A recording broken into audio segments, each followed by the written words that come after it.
season, the A's and the O's were the two feel-good stories in all of baseball. The resurgent Orioles, for the first time since 1997, had a winning season, bringing playoff baseball back to the Charm City. In 2013, they have continued to succeed behind the bats of all-star Adam Jones and slugger Chris Davis. For the A's, they have not disappointed so far this year. They are one of baseball's best young teams that competes hard every day. Tonight, the two teams meet in what should be one of the best series of the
or a lefty, he's really adding a lot of home run power to this already powerful lineup. So two teams very similar. Last year they found out they were good. Yeah. This year they know they're good. So it should be a great weekend of baseball here at the Coliseum. The Oakland A's hosting the Baltimore Orioles. We'll have lineups and first pitch from the BAL AT OAK when we come back.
On Comcast Sportsnet California is brought to you by Jack in the Box. The Chipotle Chicken Club combo is back for a limited time at Jack in the Box. Try one today with fries and a drink for just $4.99 plus tax. We're just about set to go. The first of the 4-game series between the A's and the Orioles. A's wearing the gold tops tonight as they take the field. So we are anticipating what should be a very good series against two very good baseball teams. Let's check the game time weather. It's brought to you by the Santa Cruz Beach Boardwalk. Mission-free boardwalk is open this weekend. 58 degrees, a chilly night, but nice. A little breezy at 15 miles per hour. So it's good to be back home at the Coliseum for a 7-game homestand, 4 against the Orioles. And promises to be, as I said, a good weekend of baseball. And the Orioles, like the A's, a playoff team last year. Cap, it's just great to get back home, and it may be a short homestand, but it's great to get home and know that the weather's going to be great as it is tonight. The Orioles happen to be on the West Coast as they'll make a trip out west and hit all 3 teams out here. They do play the Western Division teams in interleague, but they'll still make 2 trips and hit all 6 teams. Here's the lineup for these Baltimore Orioles. Nate McLeod in left, Manny Machado, the fine young third baseman, Nick Markakis in right, Adam Jones in center, Chris Davis at first. So Jones and Davis have a big season so far. Wieters is the catcher, Hardy at short, Flaherty at second, and Nolan Reimold will do the DHing.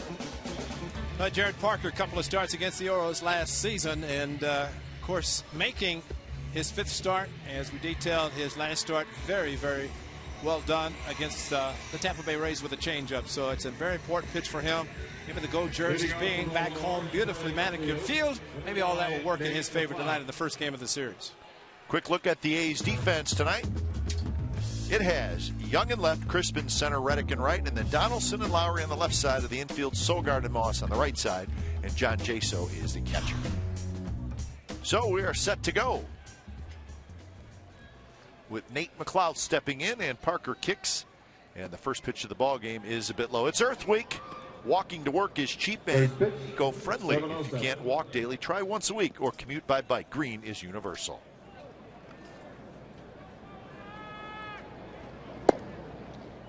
(2-0) to Nate McLeod. Orioles are 12-9 and 5-4 on the road so far this early season. Who's your favorite umpire behind the plate tonight? That would be Bob Davidson.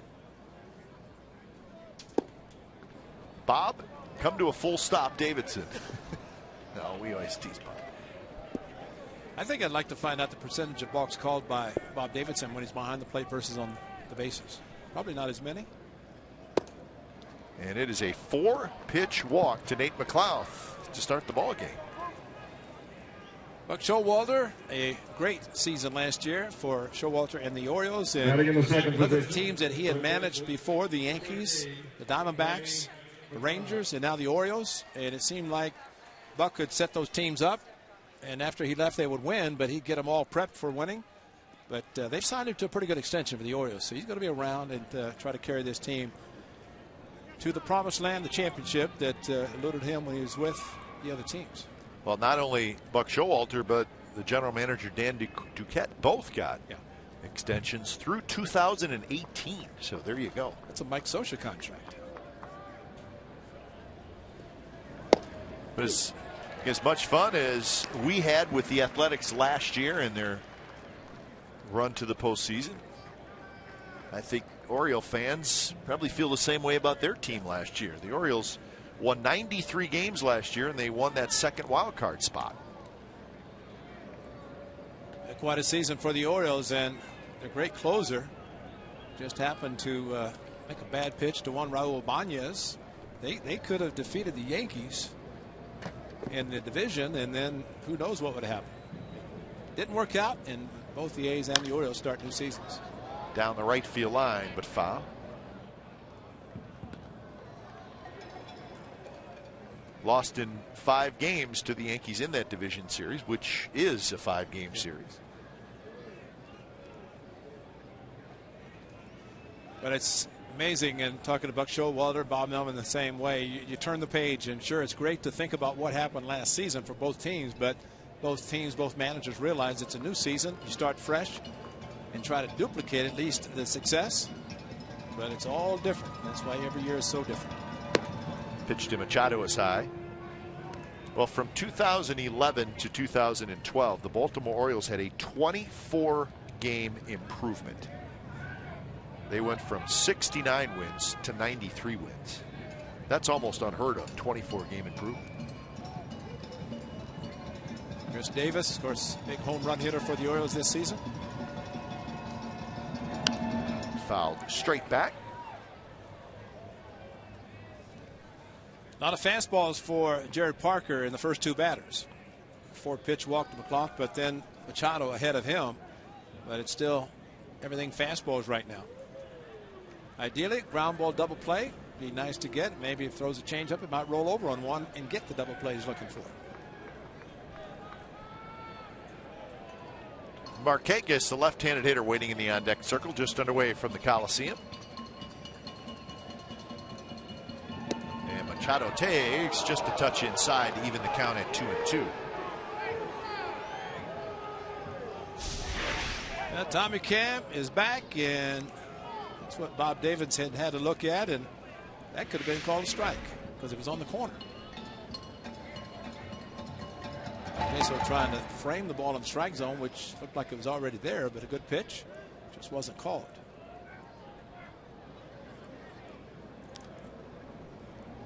Good look at Manny Machado, the youngster. 21 years old.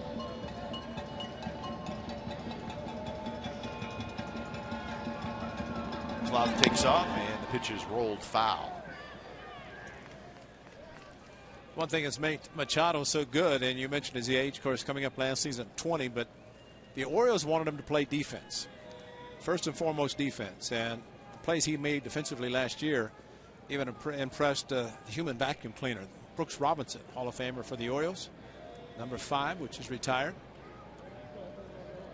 Machado played outstanding defense, and as we saw with Josh Donaldson last year, when you play defense, it kind of takes your mind off your offense, and in the case of both players, they had a remarkable season swinging the bat.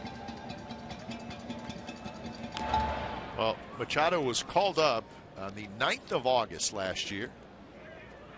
I guess it was to the surprise of a few people, but they remember he was drafted as a shortstop. They put him at third, and he played well at third, and he held his own offensively.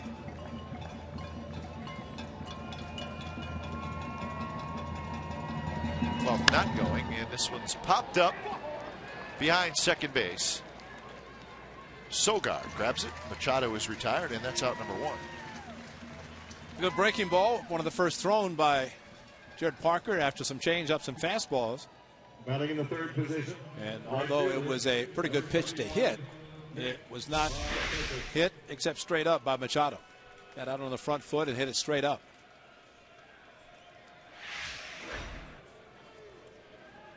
So with one out, Nick Markakis steps in.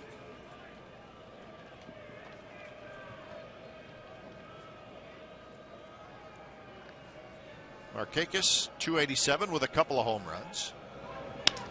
And that one's hit hard. Nice play by Lowry. Out at second, and that's a double play. So 6-4-3 double play, and that's how the top of the first comes to an end.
Athletics lineup tonight.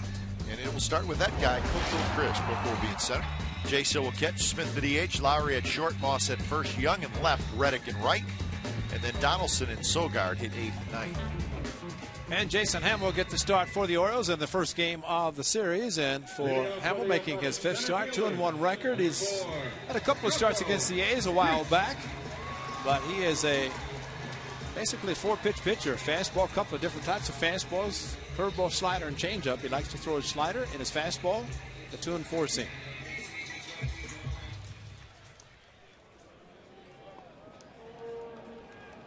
So Hamill's ready, and so is Coco Crisp.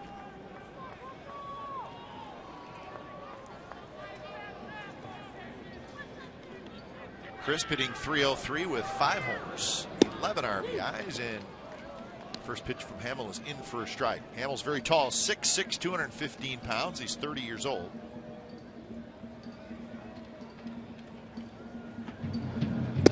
It's his 2nd year with the Baltimore Orioles.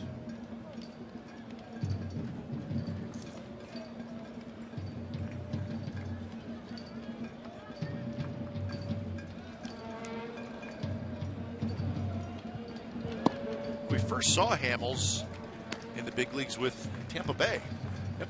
And then he went to Colorado for 3 years and then was traded from the Rockies to the Orioles.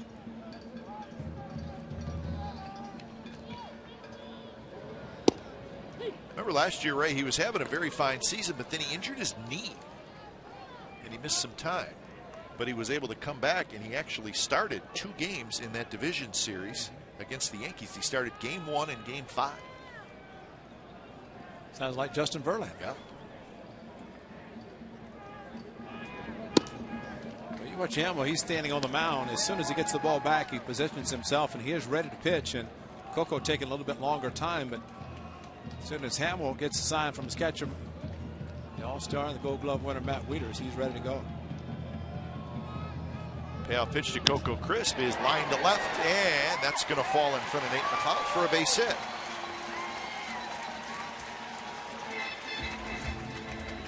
Here's the defense for the Orioles tonight. McLeod in left, Jones in center. He's a Gold Glover. Markakis in right. Machado, Hardy's Gold Glover as well. Flaherty and Davis. Matt Wieters does the catching. Well, you said the words Gold Glove.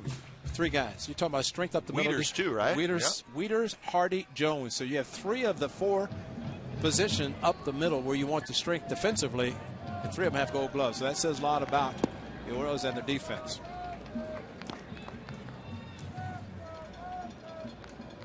Matt Wieters, Jones, and of course Hardy in short, but these guys are locked up long term.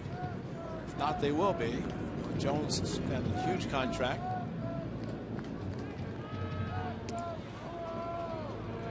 But you think back to the Orioles way many years ago, as they called it, they always had great defense and great pitching.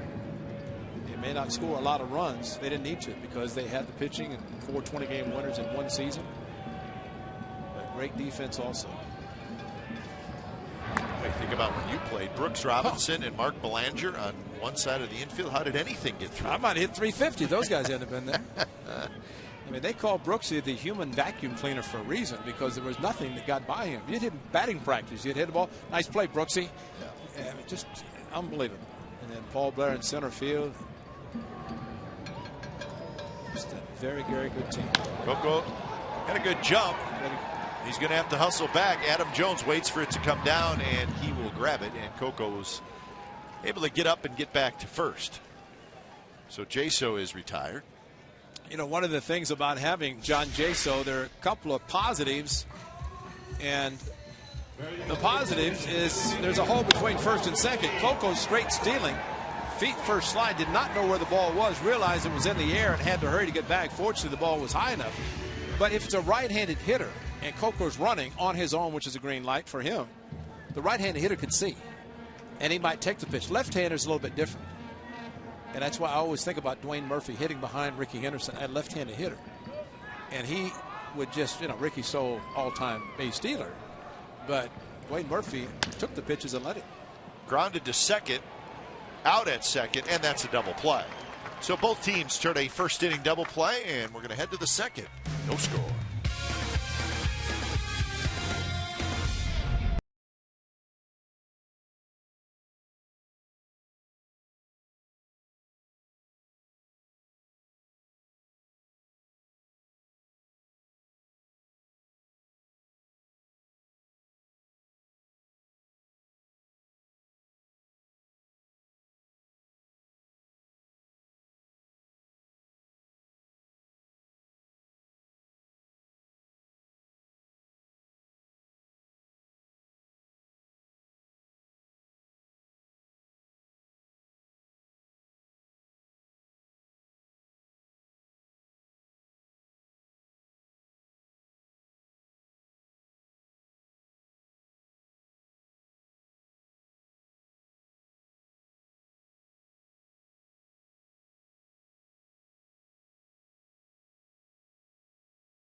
April 26th to take part in autograph sessions with players from the 1973 World Series champion Oakland A's. Tickets for all sessions will go on sale outside the bar and grill doors near section 217 at 5:35 p.m.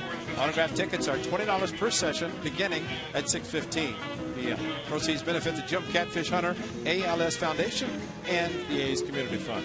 It should be a lot of fun, a lot of great players coming back, and a chance for you to meet those players and get an autograph. I'll probably be in line getting autographs too. I'm going to get in line for your autograph. Yeah, right. I know people in Danville that would pay a lot of money for a Ray Fosse autograph. You just give it away as a bonus if you got, say, Joe or Gino. One thing about Adam Jones, he is a free swinger, and he's a good hitter, hitting fourth in Buck Showalter's lineup in front of Chris Davis and just behind Markakis. So a right-hander in between a couple of power left-handed hitters, and he's got the power himself. There's a good changeup. We're going to show you the grips of Jared Parker and his pitches, and here is the changeup right over the top, right out of his hand, like the fastball, darting down low out of the strike zone, but great change of speed. Threw it again, and he gets the strikeout of Jones. So one out, and that's the first strikeout for Jared Parker.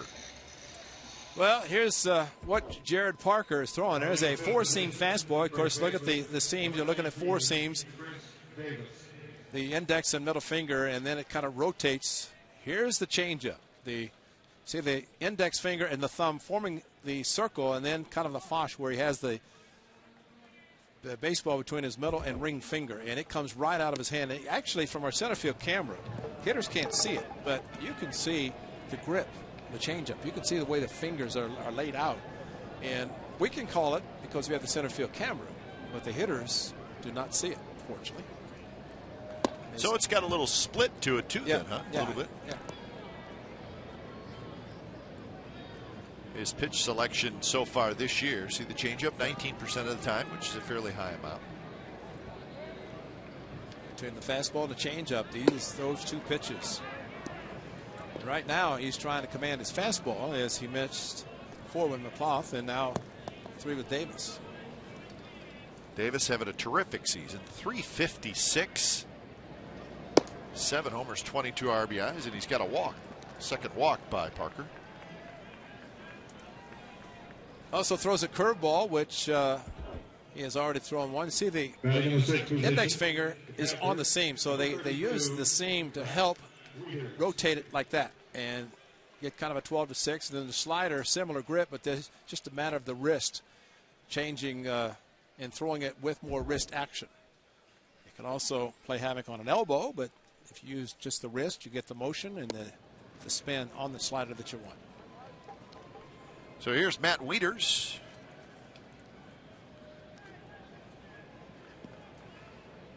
A pair of Gold Gloves for Matt Wieters and a pair of All-Star appearances.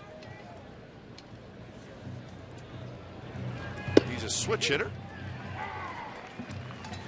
And a dangerous hitter. And remember, he hit the grand slam against the Rays when we were down in St. Pete on the Thursday. The Orioles won in extra innings 10-6 on the grand slam, the walk-off grand slam by Wieters. But he has 1 home run and 5 ribbies, and that accounted for the home run and 4 of the 5. Opponent's average and slugging versus the fastballs. Go back to last year, and then you look this year. So plenty of time for that trend to change. But the first 3 starts, he did not look like the Jared Parker of last year. His last start, he did. That's a lot of information. Got through it as best I could. When you see 400 and 600, that can't be good, can it? No, that's right. And the point is, those numbers are higher this year than they were last year. There's a change up that Wieters hit on top of the change up and it nailed John Jason. That's a 2-seam, and see the way he grips it. Really, the index and middle finger on kind of in between the seams. And that's the 4-seamer, 4-seam fastball. And usually you take the baseball and you see the seams kind of the horseshoe and they rotate. You see 4 seams, and that's what every position player should throw, is a 4-seam fastball. You get the baseball gripped, the 4-seam, because it's straight, more accuracy. When you throw a 2-seam, you get the movement, and you're an infielder. First baseman don't like it. Well, this is a high change up. It's straight down, clank. You know, that's just not a good feeling. And you know, he tapped the other catcher who just did it, Matt Wieters. He knows what it's like, but it's just not a good feeling. Pitch to Wieters, runs inside, so the count's even at 2-2. J.J. Hardy waiting in the on-deck circle.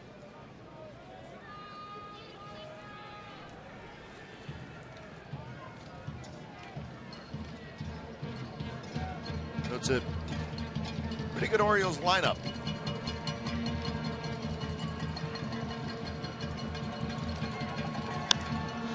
That one's flipped down the third base line into foul territory. Goes Donaldson. He's got it. Players have to remember when they come back home, they're playing at the Coliseum. There's a lot of foul territory. It's Boston, very little foul territory. Really in St. Pete, not that much where the Rays play. But here, a lot of foul territory. Hitters don't like it. Pitchers love it. Especially if the corner infielders and even the shortstop and second baseman can make the plays in foul territory. It really is a pitcher-friendly park. First pitch to Hardy is up and in. Slow start for Hardy, hitting just 179. He does have 3 homers and 12 RBIs. Remember, he was leading off and hitting a lot of home runs out of the leadoff position. Nick Markakis last year was hitting leadoff for quite a bit of time before he was injured a couple of times. Well, remember, the Orioles finally got Brian Roberts back this year, and he played a handful of games. He got hurt again. So that has been a very disappointing situation for the Orioles. Brian Roberts was an all-star leadoff hitter, very good second baseman. Last 2 or 3 years, he just has not been able to stay on the field, and now he's going to be out for quite a while again. To the point where if you're the Orioles, you probably can't really count on him. Right.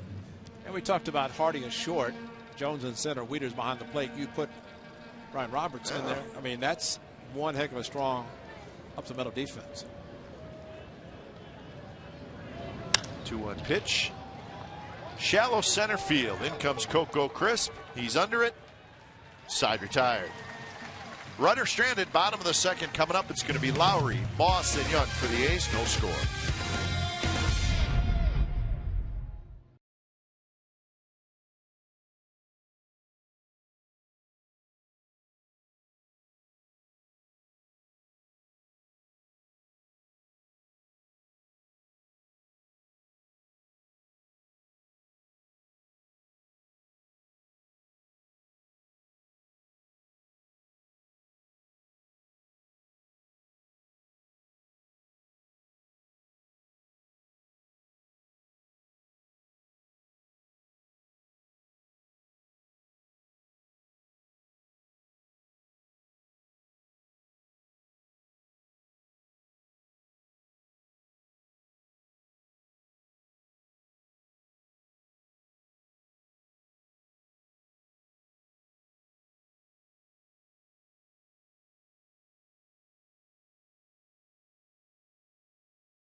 No score, bottom of the second inning. A's and Orioles, the first of 4 from the Coliseum.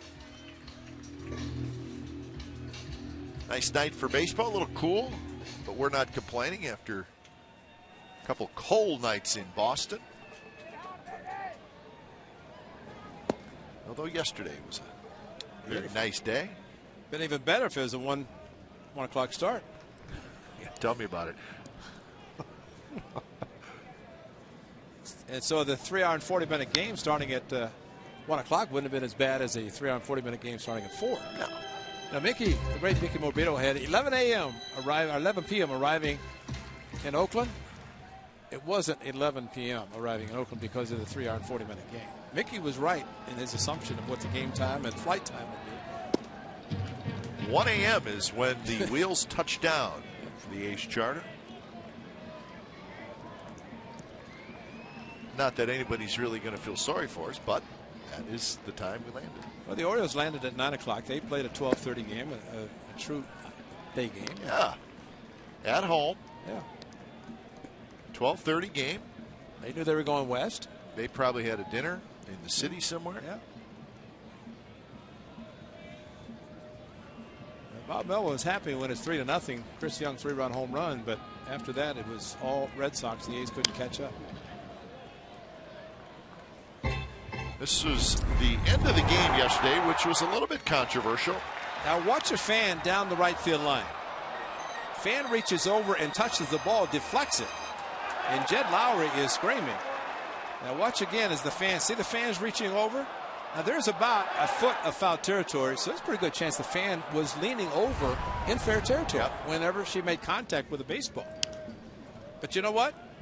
Greg Gibson said it was dirt that hit the line to make it seem like it was a fair ball. He had no clue that the ball had been touched by the fan. So he never saw that the ball was touched by the fan. The fan had to deflect it somehow, deflect it. But he still thought that it was foul. Yeah. And I asked Ty Waller, who was down there, to ask what explanation they got, and same with Chip Bell, and it was said that nothing was said about the fan touching. Matter of fact, Bob Melvin said, as we got on the bus, he said writers kept asking him about the fan touching it. He had no clue because the umpire didn't tell him, and he couldn't see from the third base dugout all the way as we did with the replays. But and that was the tying run. It would have A's would have had the tying run on second and 2 outs in the top of the ninth. So you have a chance to tie the game. We don't know what would have happened, but again, if the fan doesn't touch it, maybe it goes in the seats. But with the fan reaching over and touching it, and if it was deemed by the umpire that the fan was in fair territory, it's fan interference and it's automatic double. And then That's why Jed Lowry was holding his hands up the way he was. He was running to first and on his way to second. High strike call to Brandon Moss, so a little controversy at the end, and then Lowry a couple pitches later ended up striking out, which is a little bit salt in the wound if you're Jed Lowry.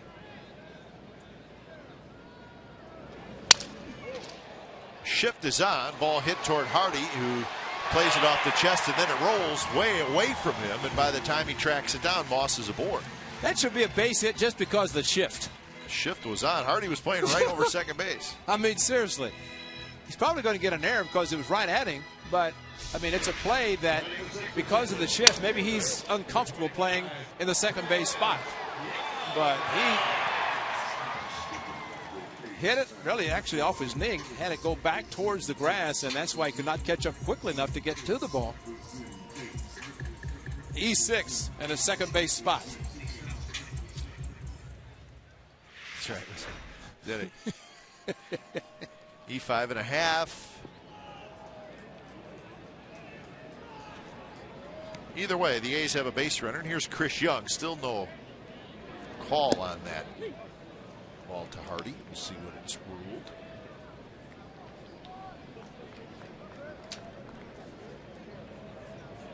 BI did say it's E6. Did he? Yeah. I don't think it's been posted, but BI would know. He's the man. Beautiful information is what BI stands for. Inside corner, and it's 0-2. Chris Young disagrees. But again, our camera over the top of the plate, and Matt Winters brings it. It's called framing, where you catch the ball and kind of bring the ball in towards the plate, but umpires watch the ball when it crosses the plate, not where the catcher brings it back towards the plate. 2 pitches down and away. Or they should. Some are better at it than others. Well, then they're good enough. They should. It's almost the point, and I know umpires have said, don't do that because you're making me look bad by moving the catcher's mitt into the strike zone when the ball is clearly out of the strike zone. Umpires don't like it, and if they see a catcher do it, they'll usually say something to them. Grounded down the third base line. Machado has it, gets up, throws, and they got Chris Young at first. Sensational play by the youngster Manny Machado. He was well behind the bag at third. In fact, he slid over the chalk line into foul territory after he caught it. Well, that's second and third. Instead, it's an out and runner at second, and Chris Young hit the ball. What a tremendous play by Machado, and kind of threw without even knowing where his first baseman was. Watch how he gets up and just unloads. If he picked it up, it was barely. Nice scoop at first by Chris Davis. So all around great play defensively by the Orioles, especially with Machado hopping up as quickly as he did. And Kipe, you mentioned about being a shortstop. There might be something that helped him because middle infielders jump up, pop up quicker than anybody I've ever seen. And third baseman going to the left, yes, but to the right and popping up that quickly, that was remarkable. So our Exmo brought to you by Cache Creek Casino Resort. That's a good point. I mean, you just think about the shortstop position. Yeah. That's the spot you have to jump up the quickest to get your throw off. Chris Young looking down the third base line, and he sees the ball is caught, and then that's the reaction. I mean, he's looking at a double, but instead just a great defensive play by Brooks Robinson. He would be proud. Still an RBI opportunity for the A's as Reddick hits. Now the count is 3-0 with Donaldson in the on-deck circle. I think this is a pitch carefully situation with first base open, and Josh Reddick, good hitter, taking those three pitchers' pitches. Reddick takes low, and it's a 4-pitch walk.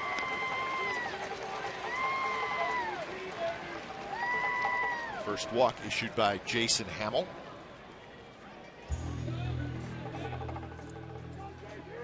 So the A's need a 2-out hit from Donaldson.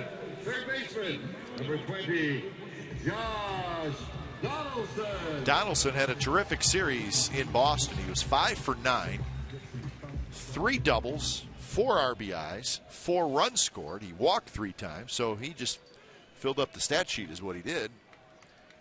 So hitting a very nice 282, 12 RBIs. And remember the way when he dove for the ball and then went into second, his left shoulder, the shoulder, didn't bother. He said, what happened? I don't remember anything. Okay.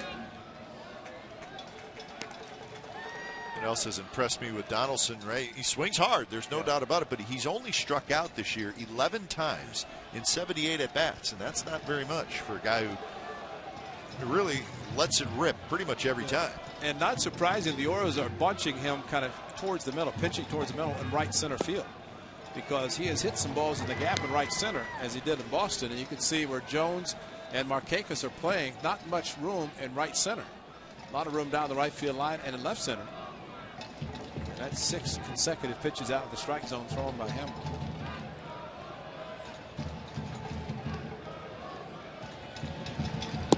Missed again. 7 straight out of the strike zone. Look at that, hits by direction. Donaldson has more than half of his hits to right field. Thought Reddick might have the green light. See if Josh Donaldson has a green light. Call the strike. Josh is a free swinger. He swings hard, like you said, but he's a smart hitter. He can set up pitchers. We've seen him do that, especially last season.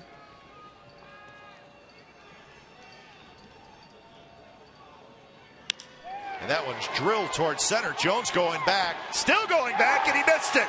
Goes off his glove. 1 run scores. 2 runs are going to score, and the A's lead 2-0.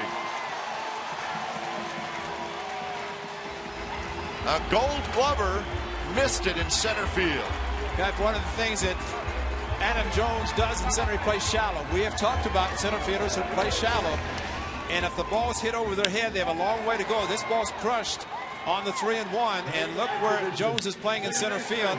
He turns and goes back. He looks up, hits him on the heel of the glove, but he's in motion as he's going back, and that's the difference when he puts the glove up. Look where it hits him, right in the heel, maybe even on the wrist, and it hits hard, and he's not able to get to it, and that is a hit. That is a double, right, B.I.? A 2-base double. A 2 RBI double. So Donaldson gets RBIs 13 and 14. The Orioles defense has let them down here in the second inning. Remember, Moss reached on an error. But, you know, I think one of the things that really affects maybe defense when you have a pitcher who's not throwing strikes, and then when he does, the 3-1 is right there for Josh Donaldson to swing as hard as he did and hit it as hard as he did.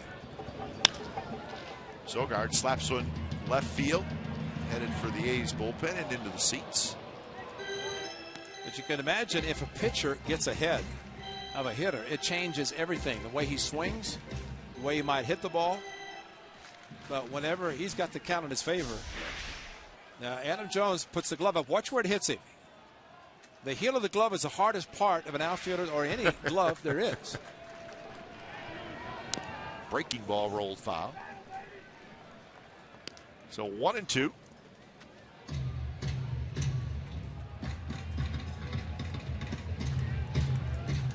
What do we have here?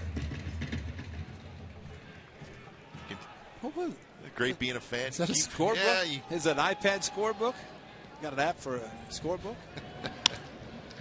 Chop toward Machado at third. Throws high, and everybody's safe. Donaldson goes to third.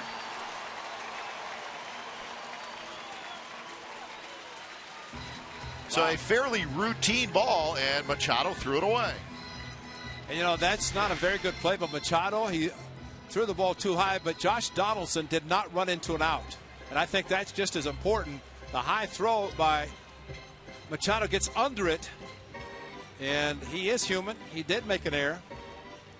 But a runner at second base, Machado catches it easily. It's going to be an easy out. Looks at Donaldson. He's not coming to third base. Look where the angle of the throw underneath. And because of throwing it underneath like that, he airmails it. And Chris Davis did a great job to jump up to keep the ball from going down the right field line. But Donaldson, you see often where a runner at second, now there are 2 outs. and just go in contact. And at third base, you could just tag him. Yeah. But he hesitated, forcing Machado to throw the ball to first, and he made a bad throw. So the inning continues. 2 errors and a misplayed ball in center that went for a double.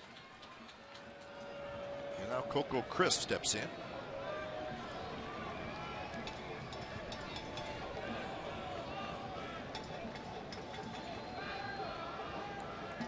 Coco singled in the first inning.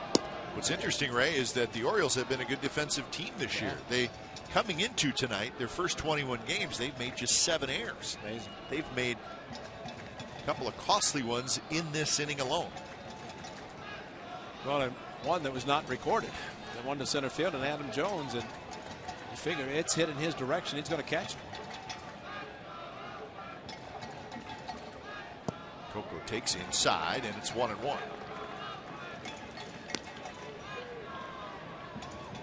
Crisp lined a single to left in the first inning. I said about a week ago, take a look at Coco with his hair. It's going to change soon. Just a matter of time. Changed on the plane last night. He's the Oscar Gamble. You got to have the no ear flap. You'll never be able to wear that. Might as well wear a double ear flap so it compresses it on both sides. Roll foul. I wonder if it bothers Oscar Gamble that he was a pretty good hitter, right? He had a lot of home runs. That's what he's known for. Well, the very large afro. That's but you can imagine now Coco has to wear an ear flap, which is on the right side since he's hitting left-handed. But Oscar Gamble played at a time when no ear flaps were required, so it just looked like a beanie on top of the hat, and all the fro from all the way around was showing big time. Sogard runs, ball's hit up the middle, but the shortstop Hardy is there, and the side is retired. But the A's, thanks to some mistakes by the Orioles on defense, score twice.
Tonight's Cold Hard Facts, they're brought to you by Frost Brewed Coors Light. We mentioned it briefly about the win increase by the Orioles from 2011 to 2012.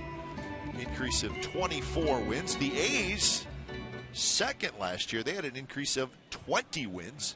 The Nationals, plus 18. The Reds, plus 18. Again, that's from going from 2011 win total to the 2012 win total. And no surprise, Ray, all 4 of those teams in the postseason last year.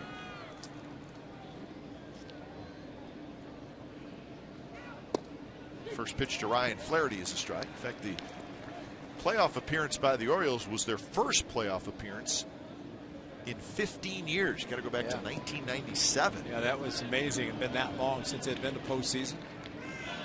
Well, not only that, Ray, it was their first winning season. That's right. Since 1997. You went to Baltimore when they were winning in the 90s, and it was a great atmosphere, and maybe they're getting back to that. The Orioles way, as they called it. Change. And a good one. And that's strikeout number 2 for Parker. So Flaherty is quickly taken care of. Well, good pitches to set up the change-up, and it went right after him with 2 strikes, right over the top, ball out of the strike zone. But it was the change of speed, the delivery, and what looked like a good pitch ended up being almost in the dirt. So great change-up by Jared Parker. So a couple of strikeouts, both coming with a change-up. Here's Nolan Reimold. Reimold, the DH, hitting in the 9th spot tonight. 211 with 3 home runs for Reimold.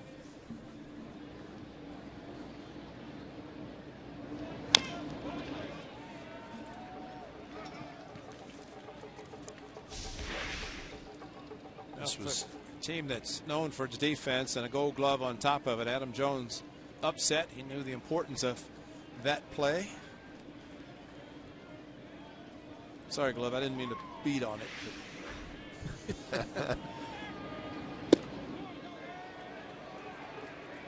No swing, says Jim Reynolds.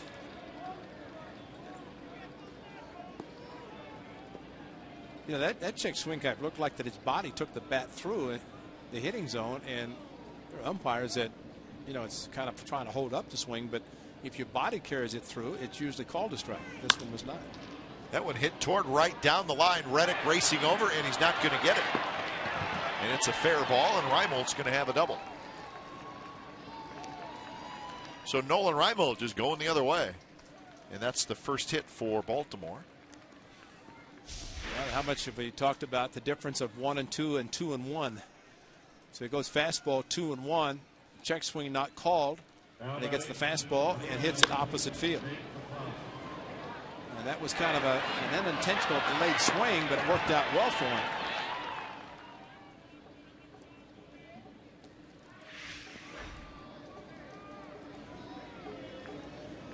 So a 1-out double, and here's Nate McLeod.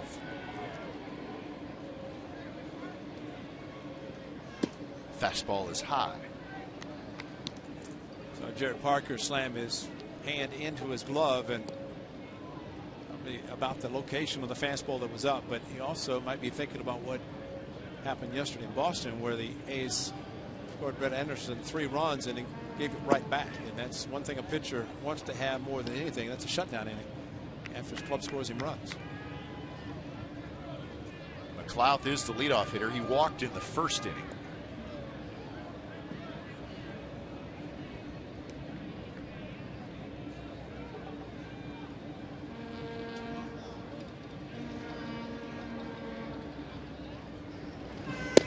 There's a strike.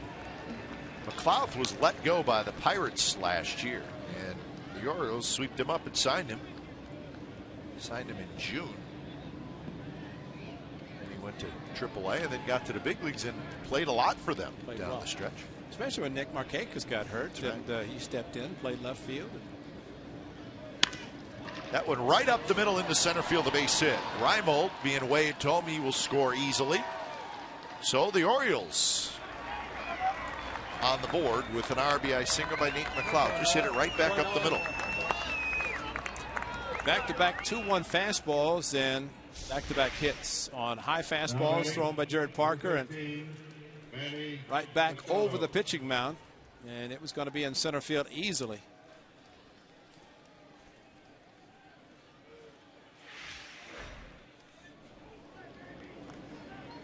So McLeod gets his 3rd RBI, and now you face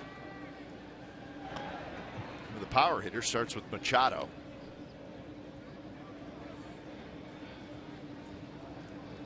Machado popped out to Sogard in the first inning.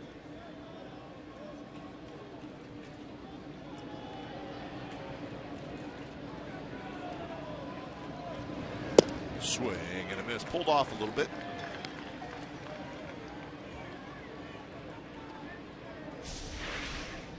Good slider, looking fastball, got the breaking pitch, which was a good one. Breaking away and down from the right-hander.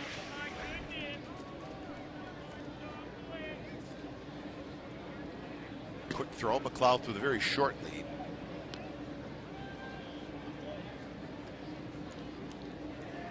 Markakis will be next. So the Orioles double and a single to get on the board.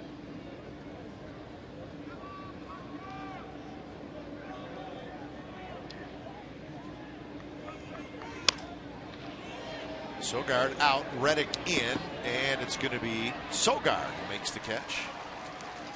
So that is out number 2. So Manny Machado is 0 for 2. Manny Machado was the 3rd overall pick in the 2010 draft. We always have fun. We like to look back at these drafts, see who did what and who made good drafts. Well, obviously Bryce Harper, he's terrific. Machado. Matt Harvey, he's been the talk of baseball in the early going. He's off to a terrific start with the Mets. Michael Choice was the 10th pick.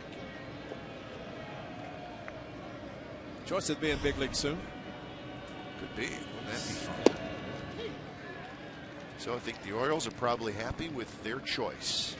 Manny Machado. That was one of those drafts where everybody knew who the number 1 pick was going to be. After that, it's always a little bit up in the air.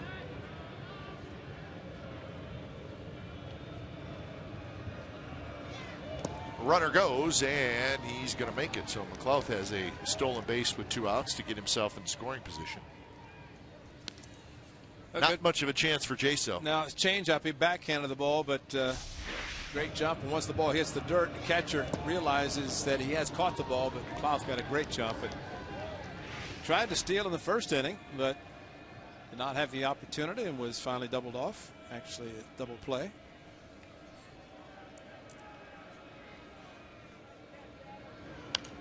Markakis slaps him foul. Markakis chokes up a fair amount, which you see some guys do it, but more often than not, a guy is down toward the end, but he'll choke up an inch or 2.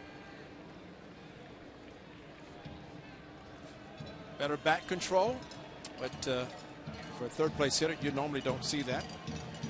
But it definitely helps him with his bat control, can wait longer. The tape on the end of the knob. And he's got a base hit to right field. Here comes McLeod. Reddick dropped it, and McLeod will score without a throw, and we're tied at 2. So Reddick was ready to come up throwing, but just could not get the throw off cleanly, and we get a 2-2 game. Just that quickly. Amazing. Try to go inside, fastball, belt high, and well, unfortunately, the hits in this inning have all come on high fastballs, or fastballs belt high, which are considered high fastballs. 2-1, 2-1, 1-2. And here's Adam Jones.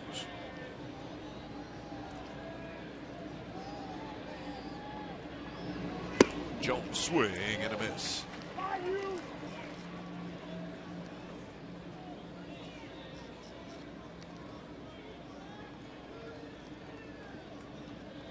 Jones struck out in the second inning, struck out on a good Parker changeup.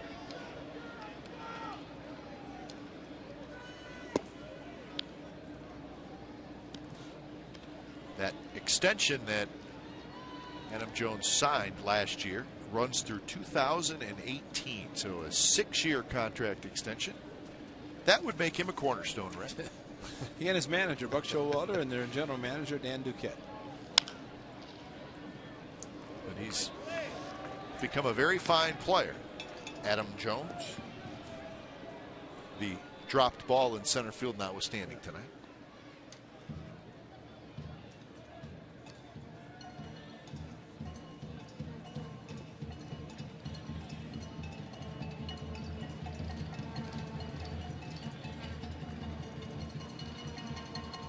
Quick throw, and Markakis sneaks back. Markakis does not have a stolen base yet this year.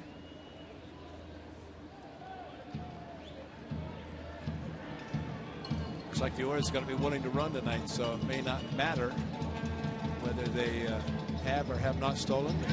It's just a matter of whether Jerry Parker can hold it.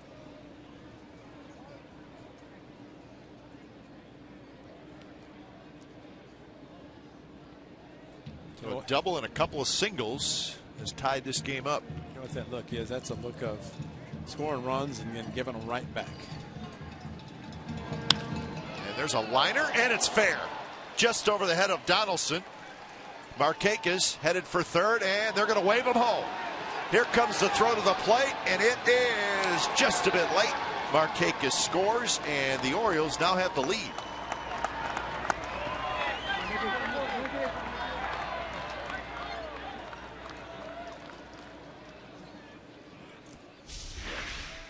Just over the reach of Josh Donaldson. The high changeup did not have the movement going down that Jones struck out the first at bat and left the changeup up. Donaldson just almost got it, and I thought the relay with Markakis being sent from first base, thought he's going to get enough in time, but Lowry just could not get enough on the throw. Couple of hops and not give John Jaso a chance to block off Markakis.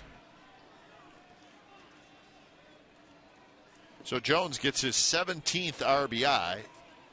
Donaldson almost made a sensational play. And something happened with Kurt Young. And he's talking with Jim Reynolds. And did Kurt Young get thrown out? You know, I bet it goes back to the check swing. Remember on Raimel? The 1-1 check swing that his whole body went around. And I don't know if Dallaire can pull it up, but he's coming to the mound, and if he's looking at first, yeah. Well, Kurt right there is talking to only the first base umpire, and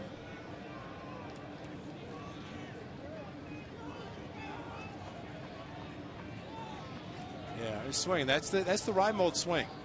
That was the second batter. And as I mentioned, that goes from, instead of 1 and 2, it goes to 2 and 1. And as Raimel got the double down the right field line. And that was not called by Jim Reynolds, the first base umpire.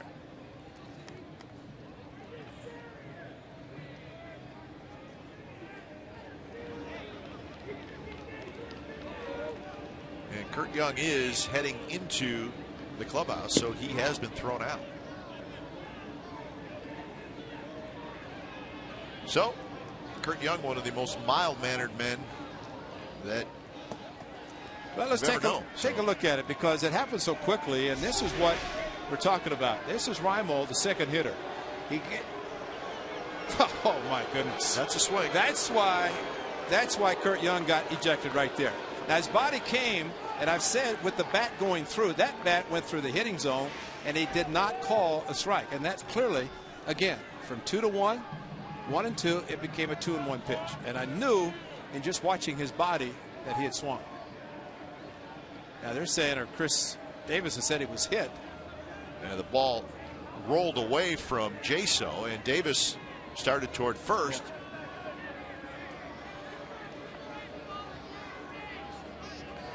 And the umpires got that look like they're not sure what the heck's going on right now.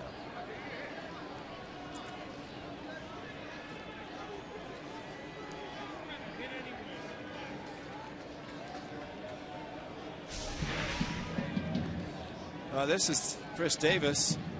Did he see his pants? Yeah. You see his pant leg? Yeah. You can watch his pant leg. No, I was wrong. Hit the top of his foot. Yeah, I think it hit the top of his foot. I was watching his pant leg move a little bit. So he's going to stay in there. The count is 1-0. Jones stayed at second base. Scoreboard has 2-0. Look out.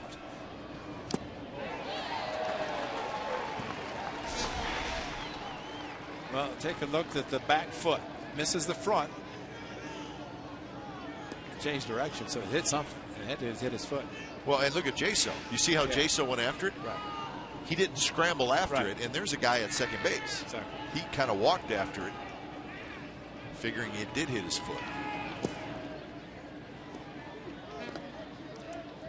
So a little weirdness here in the third inning. Pitching coach tossed out, Kurt Young. Orioles have scored 3 times to take the lead.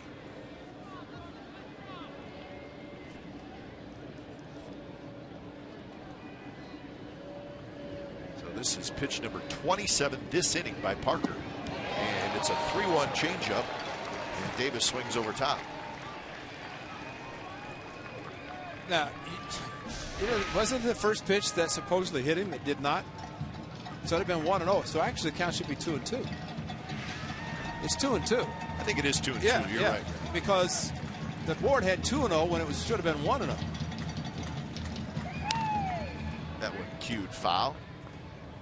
And as the umpire should look at the board himself and his indicator and correct everybody to let them know, because if you look at the board, you're seeing 3-2 and it's 2-2, you might pitch differently. Does Bob even know? Does he even have an indicator? Probably not.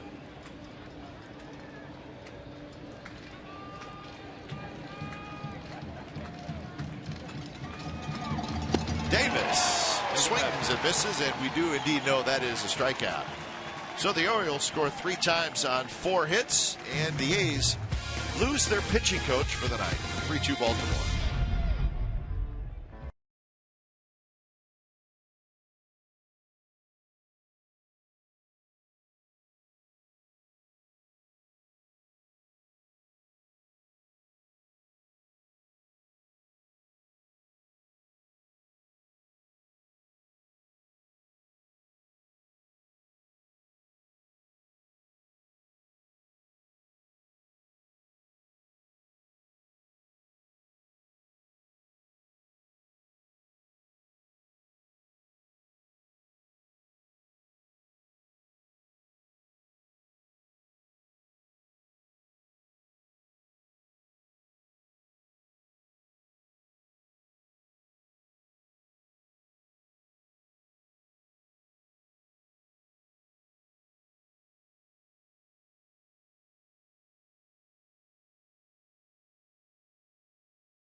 It's supported by the Contra Costa Times. Every Friday home game, you can get 4 Plaza Level tickets, 4 Coliseum hot dogs, 4 medium Pepsis, and 4 bags of peanuts, and they're just $50. Tickets are limited, so act fast. For more information and tickets, go to oaklandathletics.com/Friday. What a brutal inning. That was an ugly inning for a number of different reasons.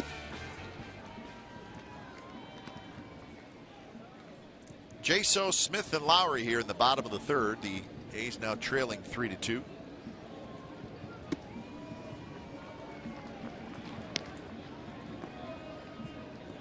Jaso hit a fly ball to center field in the 1st inning.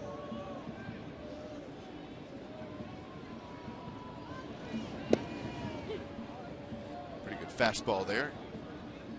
Movement catching the outside corner.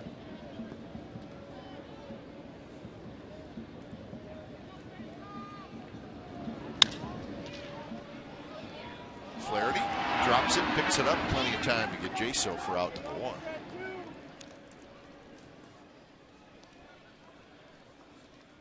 Hamill, one of the few guys on the Orioles team that will be a free agent at the end of this year. So if you're a guy like Jason Hamill, you're 30 years old, you figure you got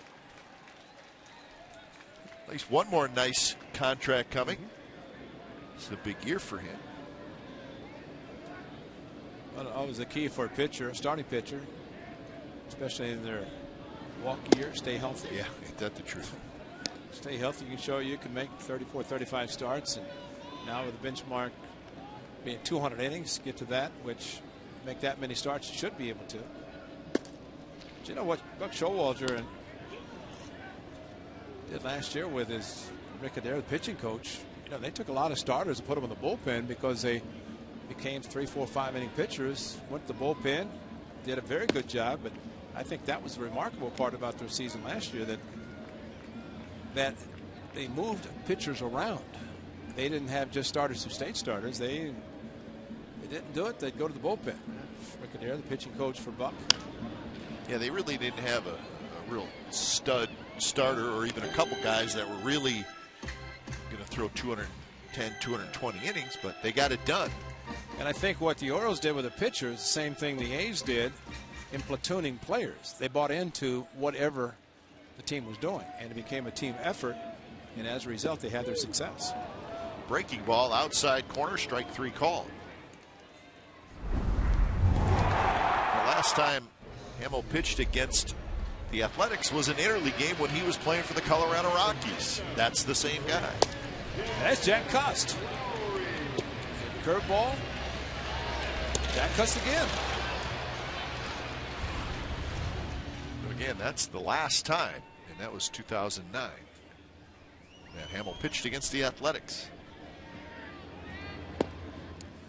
Well, you see Hamill with his fastball, he keeps it down low. You pitch at Coors Field, that's what you want to do. Keep it down low and hope the hitters hit it. And if they do, hit the ball in the ground.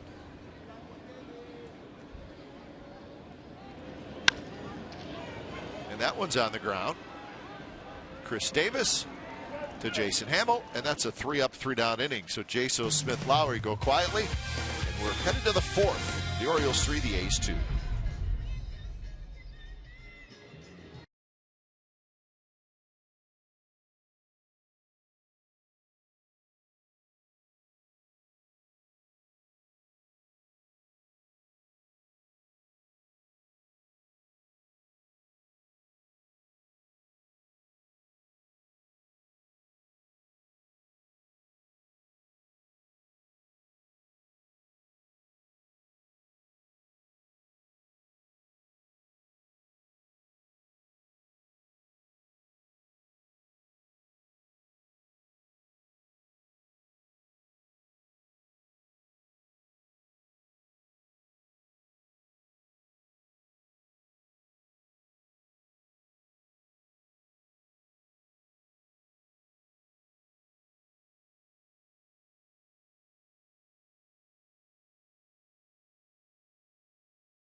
Deal in Bay Area baseball. Comcast Sportsnet California's Authentic Fan Fridays at the Coliseum.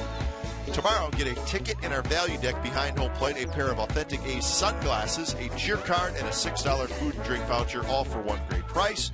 The best deal in Bay Area baseball is Comcast Sportsnet Authentic Fan Friday.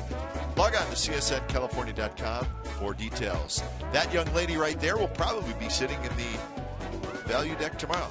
How she got her hands on glasses and a cheer card already, I do not know. And that one to the wall, and it's caught by Chris Young. So Matt Wieters thought maybe he had a home run. Chris Young went back, leaped up against the wall, and he made the play. You know what? I thought he had a home run too. Because he just kept going. And Exmo got the foot down. Matt Wieters going opposite field on a high fastball. And Chris Young, what a great play to go back to the wall, found out where he was because the warning track rocks. And he knew he had 3 steps to get to the warning track, to the wall, that is, from the warning track, jumped and made a great play to take extra bases away from Matt Wieters. So 1 out here in the 4th, and that'll bring up J.J. Hardy. You notice that little warning track rock. Yeah. Unlike Tampa Bay, where it's artificial. So it's a real honest-to-goodness track that warns you when the wall is coming.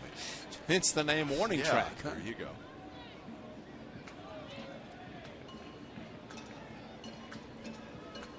J.J. Hardy hit a fly ball to center field his first at bat.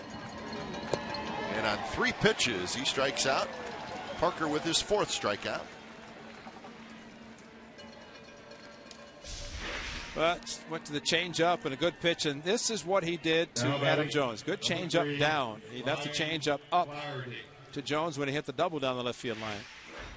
And kind of, I stand corrected on Matt Wieters. I had said 1 and 5, but I went with the lineup sheet that had the 1 and 5 versus 3 home runs and 9 runs batted in for Matt Wieters, and a couple others that were incorrectly put on the lineup sheet.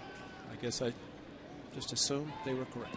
Wieters having a little better year production-wise. Thought maybe he had a home run there. Probably out in Baltimore. Yes, it is. Shorter wall, ball carries a little bit better. But the Orioles have been playing some pretty bad weather themselves. Yeah. This is probably pretty good for them. They had a game canceled last week that forced them to play a doubleheader on Saturday. Interleague matchup against the Dodgers, and Jaso got it again. Once is enough. Twice is ridiculous. You throw the changeup, you're going to get a lot of swings where the hitter's going to hit on top of the changeup or the baseball, and it's going to go straight down, and you can never have enough protection. With foul balls, it comes straight down. It's like a magnet. Of course.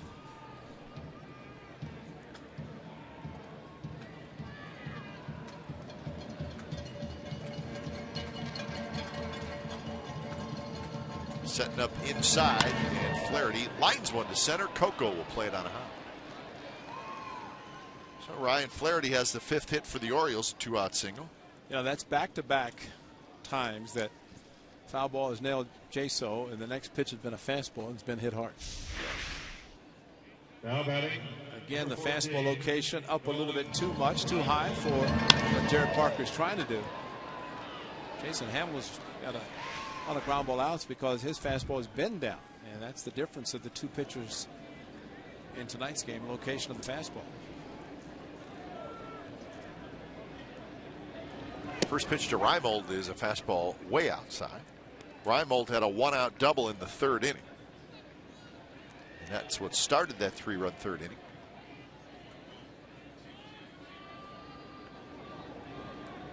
And Reimold's at bat, the reason why Kurt Young was thrown out of the game. Check swing by Reimold. It certainly looked like he went around. First base umpire Jim Reynolds on appeal said he did not. In fact, that's a check swing that if he'd hit it might have been a home run. Yeah.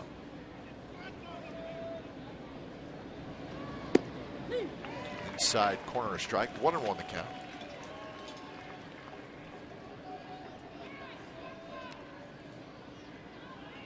Well, we showed the replay, and I think Kurt Young had a beef. A good point. That's right. He had a legitimate beef.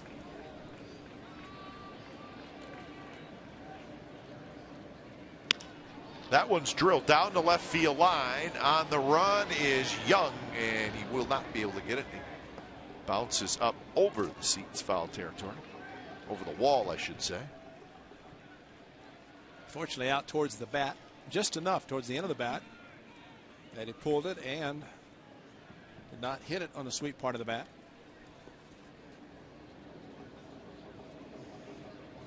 So Parker ahead in the count. He's walked 2, he struck out 4 so far.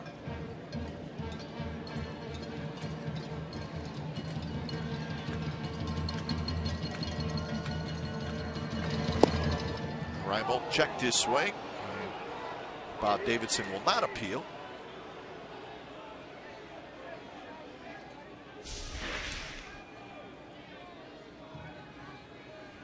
That's exact opposite of what he did this last time. He held his swing this time, but did not pass him.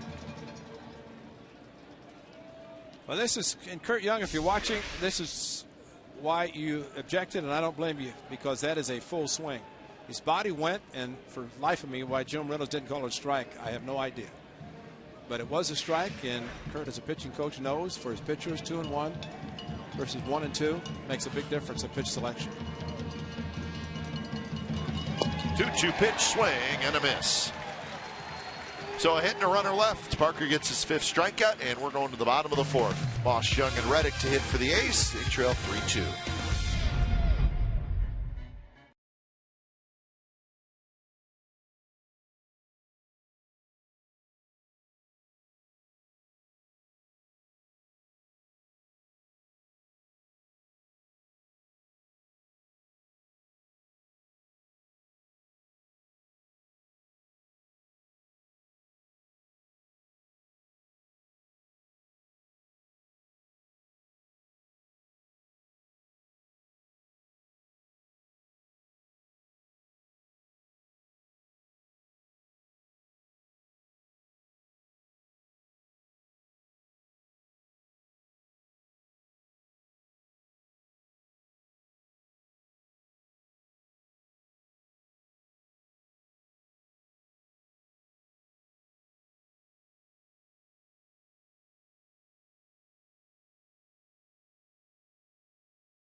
TNT, who are the 4 shortstops in Orioles history to win a Gold Glove?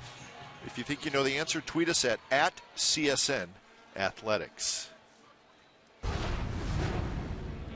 Well, we know J.J. Hardy did.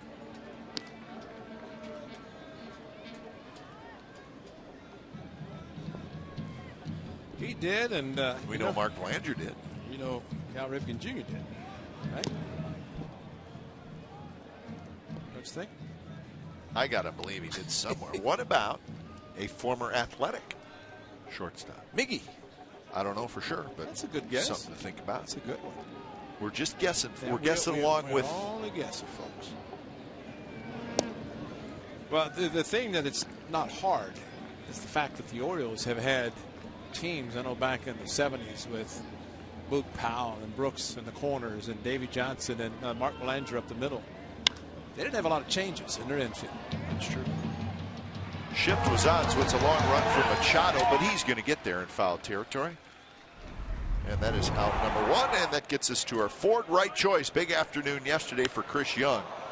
2 home runs at Fenway Park. The first one was long. The second one was longer. The second one went over everything and into the parking lot. 1, 2, and the family that was leaving the ball game walked over, picked up the baseball, and they got a souvenir. And they said, "Who is Alan Bud Seeley? What's his name on there?" Why wouldn't Chris Young autograph it? Well, he played.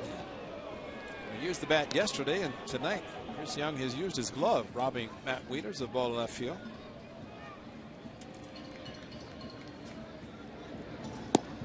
Breaking ball, and it's 2-0 to Young.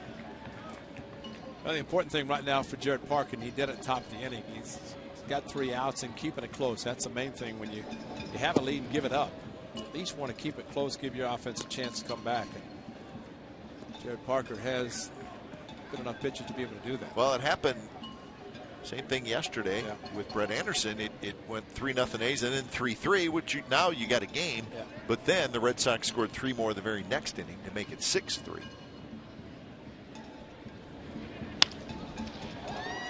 Machado spins around, guns it to first, and he takes another hit away from Chris Young. So Chris Young not happy with Manny Machado. Machado went to his right, a diving play in the second inning. Here he makes a nice play to his left. So he knows now that he can cover all the area. And Chris Young, instead of being 2 for 2, maybe with a double and a single, Machado's gotten him twice. A little bit different throw this time, unlike when he made the error in the second inning on Sogard's ball. So here's Reddick, who walked and scored in the second inning.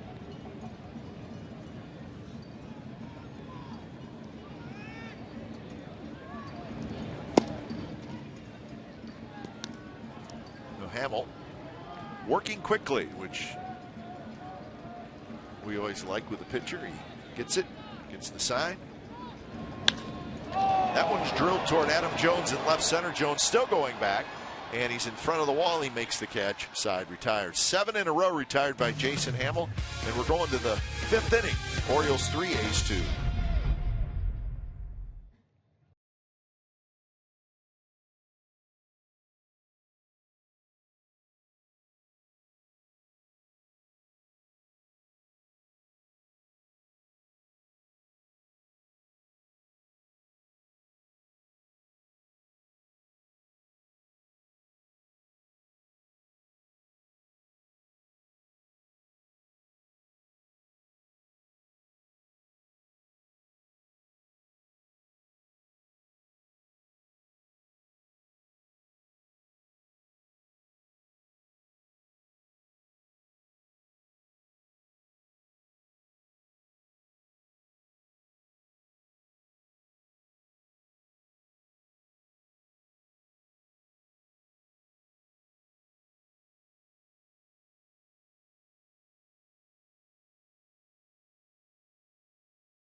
Now, this is not a repeat. It's similar, but this Saturday, April 27th, visit the Bar and Grill for a special Hall of Fame autograph session with Hall of Fame players Riley Fingers and Reggie Jackson. Each session will last 20 minutes, beginning at 1:45 p.m. and feature one player. Autograph tickets are $50 per session and will go on sale outside the Bar and Grill doors in section 217 at 11:05 a.m. Autograph session proceeds benefit the Jim Catfish Hunter ALS Foundation and A's Community Fund. So if you want the Hall of Famers, get the wallet out and going for a good cause. And yeah, that's right. Get a bobblehead. Maybe you can have Reggie sign the bobblehead, sign an autograph, and Riley and Reggie are going to be there to accommodate the requests from the fans. Well, the last homestand they were doing it, and they did it tonight, and it's very entertaining. Well, before the game, they show not highlights. It's really kind of a going back at the 1973 World Series. Kurt Gowdy, the voice of Kurt Gowdy, telling us about that World Series. Some great highlights. Nate McLeod down the right field line. McLeod very fast, digging for second. Reddick's throw is a touch late. And just like that, Jared Parker will be back in the stretch. Just like that, another changeup that's high. So the inconsistency for Jared Parker in his changeup tonight has to be very frustrating, because he's thrown some great ones, getting strikeouts, as he did, has done, but sent a cloth out on his front foot because the pitch was left up, and with the changeup left up enough that even though he was fooled, that was just a one-handed swing, hooked it down the line, went for two, and Great throw by Josh Reddick, just a tad late. Cloth wearing the number 9, worn by Brady Anderson of the Orioles. And Brady Anderson, he had the 49 home runs, is with the Orioles. Bunted toward third. So Machado gets McLeod over to third on the sacrifice bunt. He popped up twice on one on the slider in the first inning. Machado had, so this time his manager gives him the bunt sign, trying to add on in the middle part of the game, especially after the leadoff double. Infield comes in for the A's as Markakis hits.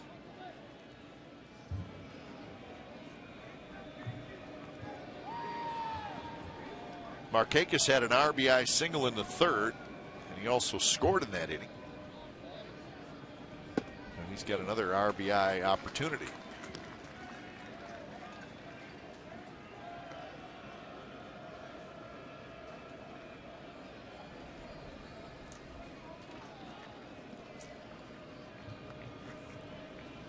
So infield in, outfield playing fairly deep for Markakis. He lofts one toward Young. Young sets up. McLeod tags. Young has it. His throw to the plate is late, a little bit offline. It's a sacrifice fly for Markakis, and the Orioles tack on another run. It's now 4-2. Just a little bit too deep. And that's textbook. Leadoff double, get him over, get him in, and that's a pretty good pitch to be able to hit to left field as Markakis did. Now batting, number 10. And McLeod runs too well. He posted in the second on the double and able to score on the sac fly.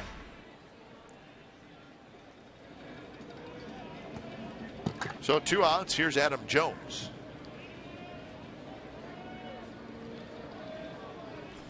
You mentioned about Kurt Galley doing the highlight tape great. tomorrow night as the reunion, 73 reunion will begin tomorrow night. We'll have a great broadcaster and one Monty Moore in the booth, along with second baseman Dick Green and our good pal Kenny Holtzman will be joining us in the booth, and it's going to be a lot of fun talking to those guys as he celebrates the 1973 World Championship. Reddick back, side retired. A run for the Orioles, bottom of the 5th coming up. Baltimore 4 and the A's 2.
By driving solo, carpooling is eco and wallet friendlier. So grab coworkers and friends and hit the road together. Green is universal. Bottom of the 5th with the Orioles leading the A's 4-2. A's had a 2-0 lead. They scored a couple of runs in the second inning, but the Orioles came back. 3 in the 3rd and 1 in the top of the 5th. So here in the bottom of the 5th, Donaldson, Sogard, and Crisp against Jason Hamill.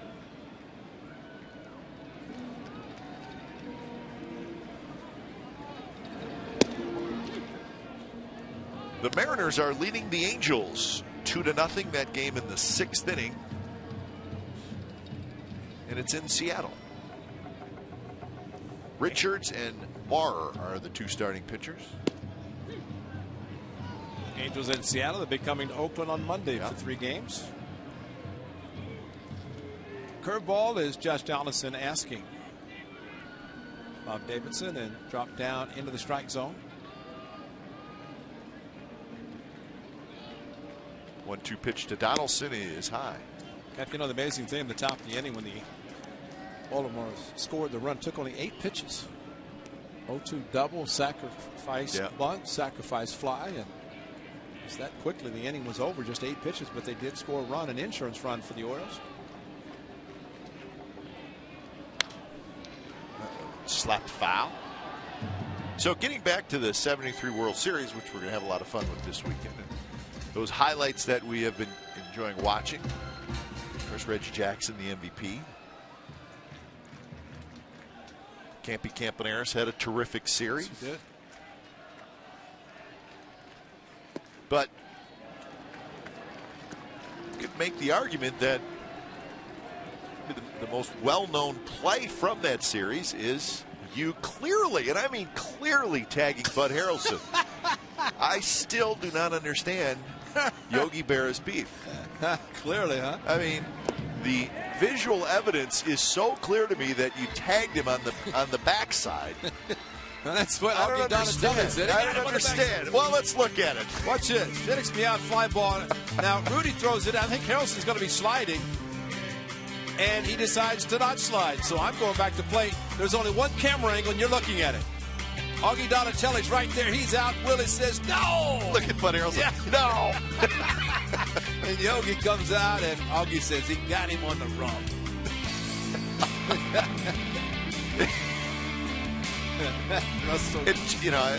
It's such a great. It just looks like. I mean, it looked like everybody was at home plate, except the ace players who were like, "We're out of here." That's right. He's out. I'm gone. Gotta go. That's great. But Augie Donatelli was the home plate umpire. You see how he positioned himself to be up the line? Yeah. If he had stayed where he had originally positioned himself, might have called him safe. It said I missed him, but it was the graze of a uniform, and that's it. I believe you. Sogard hits into the double play. Watch the slow-mo look. I mean, it really is great. So you thought he's going? You thinking he's going to slide? I'm going back towards the plate right there, and then he decides to stand up and try to avoid, and watch just barely. Oh yeah. What is that? You see the uniform? You practically broke his rib. You tagged him so hard. I don't even know what the controversy is. That's a great shot with Willie on the ground, because Willie was down on his knees telling him to slide. So he was the on deck hitter. Yeah. And great shot. Man, that's fun. I like that emphatic. He clearly got it. I don't know what the big deal is. But a lot of great things happened in that series. That play with the shot of Willie Mays and the arguing, you just quietly snuck away and headed back to the dugout. Put your shin guards down. Let's go to extra innings. The wild game. Yeah. The A's lost game to it. It may have been the most, well, I don't want to say entertaining, but it was a crazy game, right? The A's tied it in the bottom of the ninth. Yeah, it was crazy, and it was just one of those games just wouldn't end. It just kept going, and finally the Mets did score. And poor Mike Andrews. If Harrelson's called, the game, right? if he's called safe, Andrews doesn't. There's no dilemma there. There's no problem with Charlie Finley trying to release him and replace him with Manny Trio. Well, you know what, Ray? And I didn't realize this till I saw the highlights. Mike Andrews makes 2 errors. Right. I don't know if it cost the A's the game. Certainly didn't help. But the replay showed the second error, which was a throwing error. The umpire made a bad call. Exactly. The throw did not pull the first baseman off. Right. And the replays clearly showed that, I don't know who the first baseman was, Gene Tennis, but that Tennis kept his foot on the bag, but umpire called him safe. Andrews gets the error, which is his second error. So my point is, what if the umpire makes the right call, calls him out? Are we still talking about Mike Andrews? You know, probably not. Crazy. Just plain crazy. As the late great Bill King would say. But you guys you came home down 3 games to 2, so you had to win games 6 and 7 right here at the Coliseum. And you notice those games were played in daytime. Yeah. It's a weekend day games for games 6 and 7. Coco pops a foul, so we'll have a lot of fun talking about that. And we get to do it again next year for the '74 reunion, because there have only been 2 teams to win 3 consecutive World Championships. The Yankees, the only other team.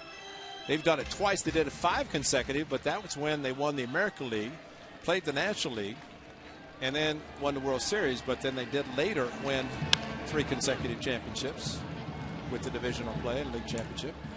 So Coco Crisp grounds out. A double play helps the situation for Hamill, and the A's do not score.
Who are the 4 shortstops in Orioles history to win a Gold Glove? Mark Belanger 8 times. Luis Aparicio did it twice. Cal Ripken Jr. twice. And J.J. Hardy got one last year. So we did not get Luis Aparicio. We thought maybe Miguel Tejada could be in there. Luis Aparicio from Venezuela. Happy birthday, Chester. Yeah, Chet Farrell. He's 78 years old today. How old? Scoreboard operator since 1969. Okay, we just found out how old Chet Farrell is today. He doesn't look a day over 72. No, he looks good. There he is.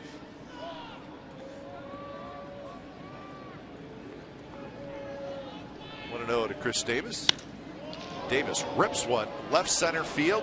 Young's going to look up, and it is gone. Davis, a line drive home run that landed on that trough up above the out-of-town scoreboard, that ledge out there. And it's a home run for Davis, his 8th of the year. Oh, what a rocket that was. See, there's that ledge, which is, well, it's got to be 5-6 feet. And it dropped right up on top of that, I believe. Well, just very, very strong, as you see with this shot, but another thigh-high fastball, and he has the power to do exactly this. That ball was a rocket off his bat. Chris Young went back. You could hear it clank off of the area above the out-of-town scoreboard. So Wieters, another line drive. He rips one into the right field corner for a long single. So Jared Parker giving up some loud contact here in the 6th inning. He's given up 8 hits now and 5 runs. Kurt Young would normally be going out to visit with his pitcher. It's going to be the skipper. So above the trough, the area, the landing area above the out-of-town scoreboard and above the yellow line is a home run. So Resop will start to throw. Speaking of birthdays, Ray, I want to wish my wife Amanda a happy birthday today.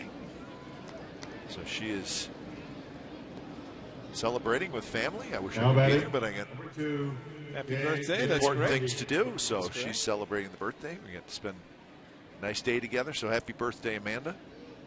That's great. Will not say anything about a number. Better not. No. Significantly younger than I am. We'll put it that way. J.J. Hardy is 0 for 2. Orioles waiting for Hardy to get going.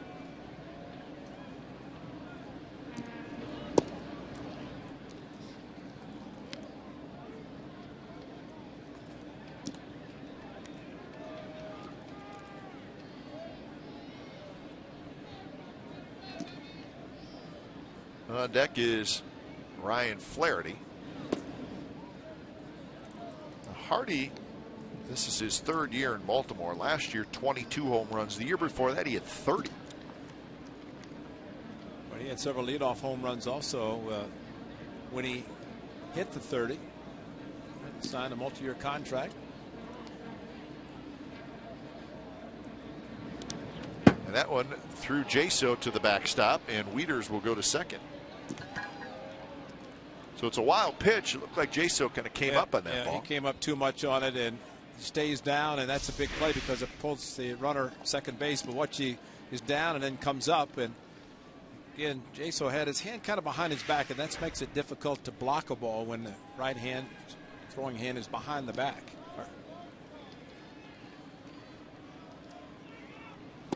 And Hardy takes a 3-1 fastball right there, first strike, 3-2.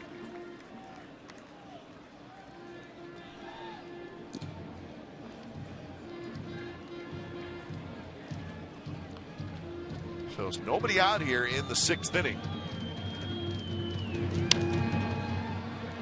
Foul territory, a long run for Moss. Still on the move.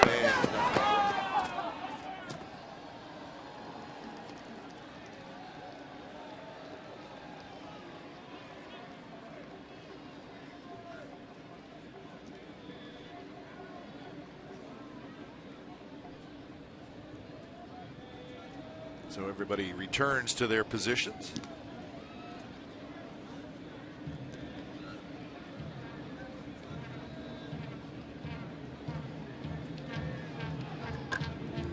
Pitch number 91 coming from Parker.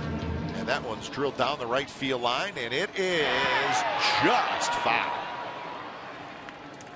Oh, that's lucky. That is. That was very close. The way that was traveling down the right field line was not going to slice, didn't think slice enough to go into foul territory, but just barely. And that could not have been more than a half-inch beyond the foul line, the chalk. Fortunately it was, and it's called in the favor of the Athletics.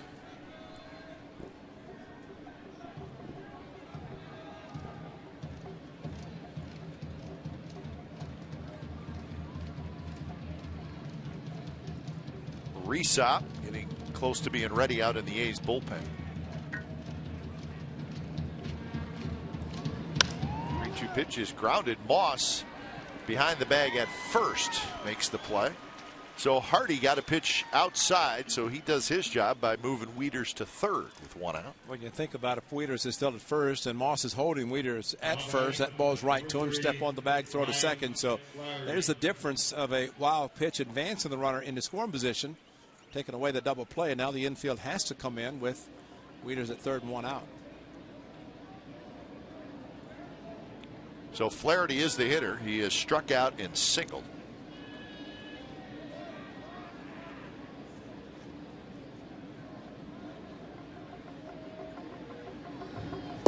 Flaherty swings and misses. Flaherty's an interesting story. Remember last year he was a Rule 5 pickup by the Orioles, and we've explained the Rule 5 situation where if you pick a guy from another team in a Rule 5 draft, he has to stay in the major leagues with you the whole year, like Nate Fryman. And if you don't keep him in the big leagues the whole year, then you have to offer him back to the team you got him from. So Flaherty stayed the whole year last year, and he became a fairly valuable player for the Orioles. Play different positions. Well, keep talking as he throws hopefully another changeup, and he strikes him out with a runner in third and one out, because Parker has thrown 2 very good changeups. He did it second at bat, featured 3 changeups, struck him out. Do it again. Pull the string. Do it again, even though that one's in the dirt. Because Parker has such a great changeup, it just comes out of his hand like a fastball. And that's always good when hitters are aggressively looking for the fastball. Seems like what has happened tonight, when he's thrown the fastball, the location has not been where he had wanted it, and they've been hitting him hard. That's why the changeup is important. Another changeup, this one in the dirt. So the count 2-2 now. If he keeps throwing it and throws it close to the plate, it'll get him out. That's 4 in a row. As long as Jared Parker does not get discouraged in spiking the changeup, his catcher's done a good job of blocking, so that takes away any reluctance to throw the pitch based on the catcher. 2-2. He goes with a fastball. It's up and away, so it's gone from 0-2 to 3-2 with Nolan Reimold waiting in the on-deck circle.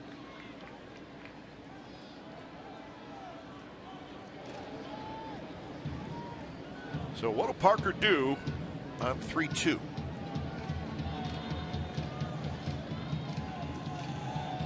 Changeup. I think he finally shook to it.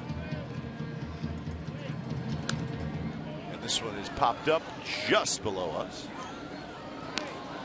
So it was a changeup and was a little up. Just 2 up. Yeah. I mean, that's. He needs to have it down, fading away from the lefty. Don't throw it. Just keep it. That's good. Good looking young family. And a fastball on 3-2, not close. So Flaherty was down in the count 0-2, and he ends up getting the walk, and that's going to do it for Jared Parker.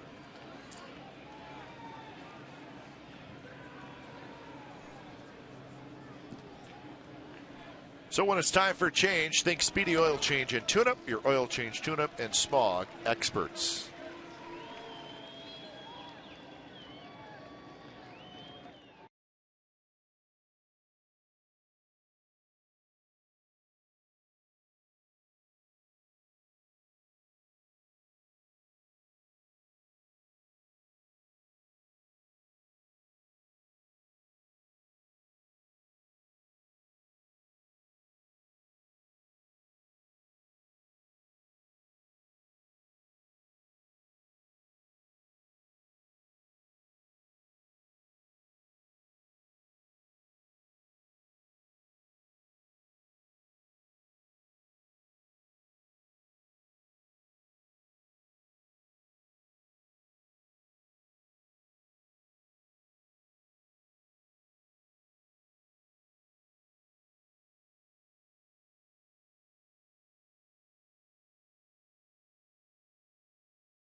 Is brought to you by Xfinity, home of the most live sports.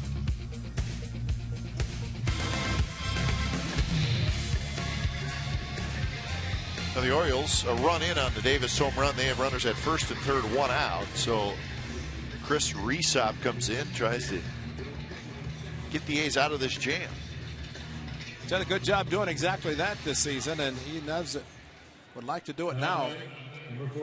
Parker, 3 walks, 5 strikeouts, and still a little frustrating for him because of the elevation of his fastballs.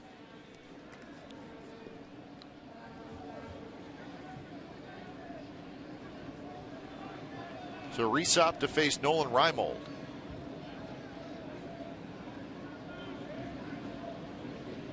Looking for a hard ground ball right at somebody.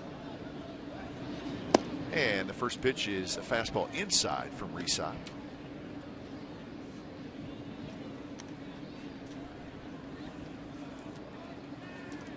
Mariners still leading the Angels 2-0. That game now in the 7th inning up in Seattle.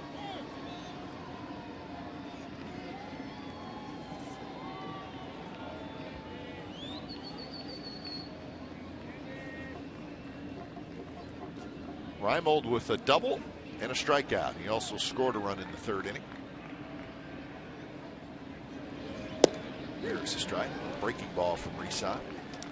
He's got a good slider, good sinker, a changeup. Right now he's looking for a ground ball. Now we're seeing the middle infielders, although expect Reimold to pull the ball. Lowry straight up, Sogard a little closer to the bag. So ball on the left side should be maybe a double play to get out of the inning. Flaherty takes off, pitches inside. Jaso's throw to second base is high. Yeah, Flaherty had it stolen even with a good throw. So much for the double play. Now the infield has to come in. Second steal for the Orioles tonight. High leg kick, and the runner at least half, if not 3/4 the way to second base by the time John Jaso released the ball, and it was too high anyway. So the count 2-1 to Reimold.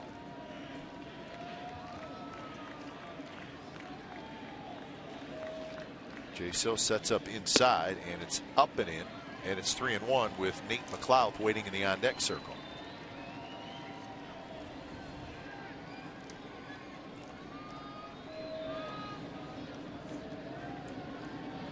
All started with the Davis home run and the Wieters single. Hardy ground out. It was a wild pitching ball. Flaherty with the walk.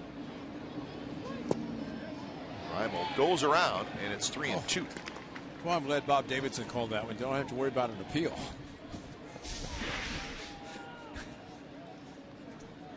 Gee, that's almost the same thing that happened back in the 3rd inning.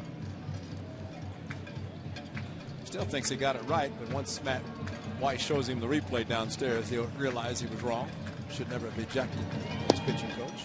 3-2 pitch is just a bit inside. Reimold walks. So the Orioles have them loaded with 1 out for the top of the order, Nate McLeod. Now batting. Resop. Throw that good hard sinker down and in, but Reimold would not chase it. Well, they play for 2, but with the speed of McLeod leading off, we have already seen his speed, where he's hit the double and stolen base. To see a ground ball hit hard at somebody. McLeod swings through a 91-mile-an-hour fastball.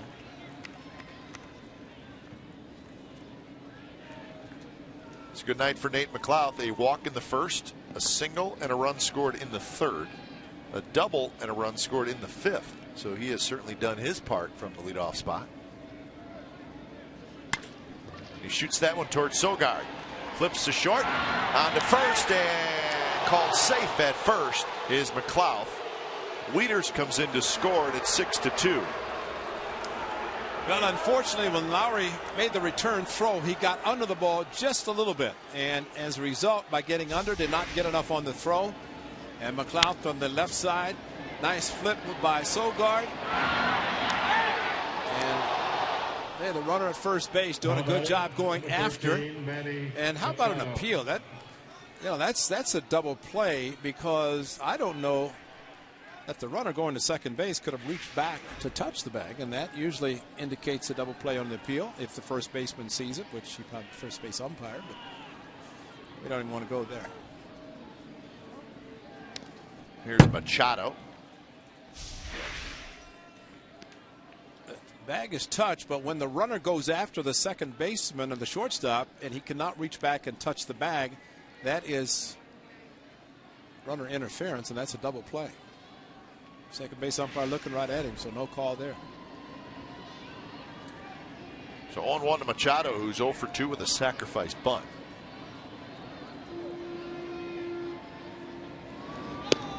Strike called, and it's a quick 0-2.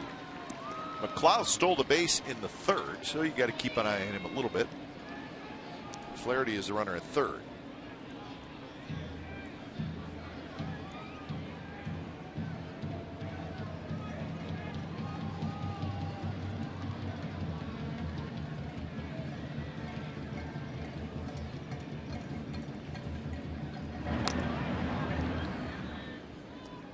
The Orioles have stolen a couple bases tonight.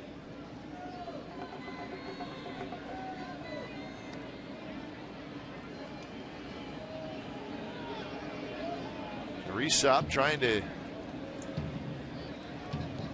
keep the damage to 2 runs here in the top of the 6th. McLeod runs, and the pitch called the ball, and it's going to be a stolen base for Nate McLeod. So that's 3 steals now in the game for Baltimore.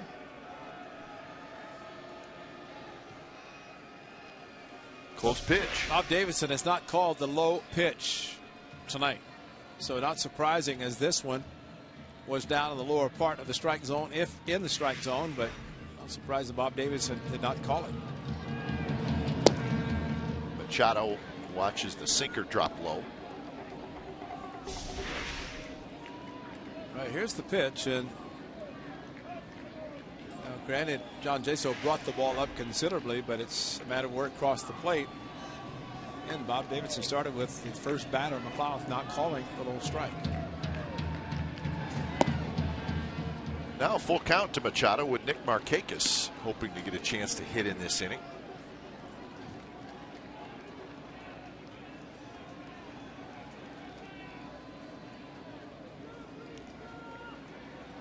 Eight steals this year for Nate McLeod.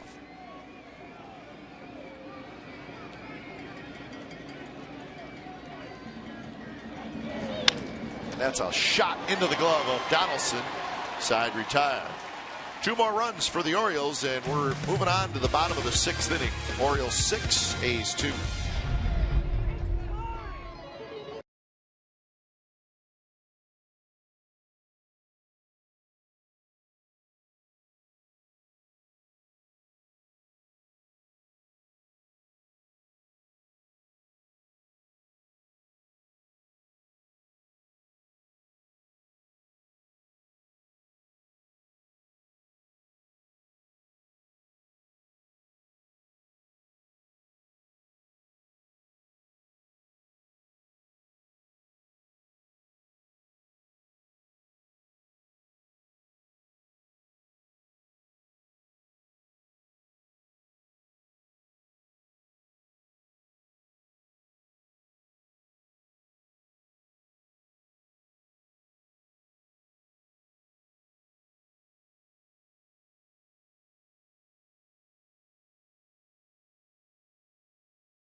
The Baltimore Orioles won the World Series. They defeated the Phillies 4-1. It was labeled as the I-95 series after the interstate that connected the 2 cities. Rick Dempsey was the MVP, and it was the city of Baltimore's last championship until the Ravens won the Super Bowl back in 2000. Of course, Ravens won it again this year. The 1983 World Series goes to the Orioles. They won it 3 times, 66, 70, and then 83. Beat the Dodgers, beat the Reds, and beat the Phillies. They've been to 7 World Series. In fact, they had quite a run, and Ray saw it firsthand in the mid to late 60s into the 70s. They went to the World Series. Jim Palmer was right in the middle of all that. Yep. Terrific pitcher. They went to the World Series in 66, 69, 70, and 71. That's right. They were good. They also went in 79 and lost. Pirates. That was it's the Earl Weaver, the late Earl Weaver, the manager, Hall of Fame manager of the Orioles.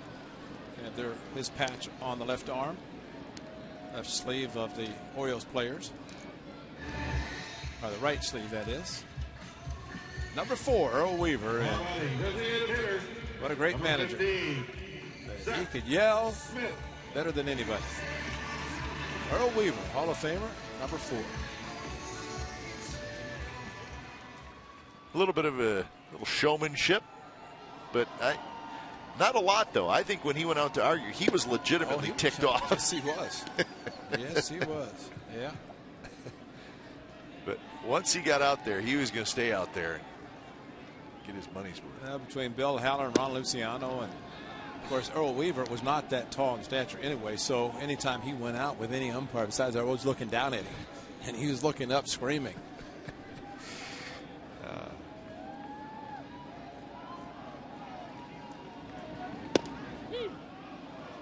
You know, funny thing is, we're giving away the Reggie Jackson bobblehead this weekend.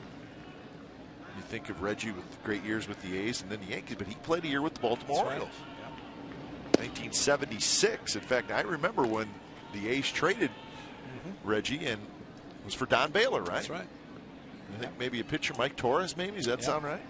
And Reggie was from back in that area, so it was good for him to go home. And then, of course, they went to the Yankees. Seth Smith hit by pitch, and he will take first base with 1 out.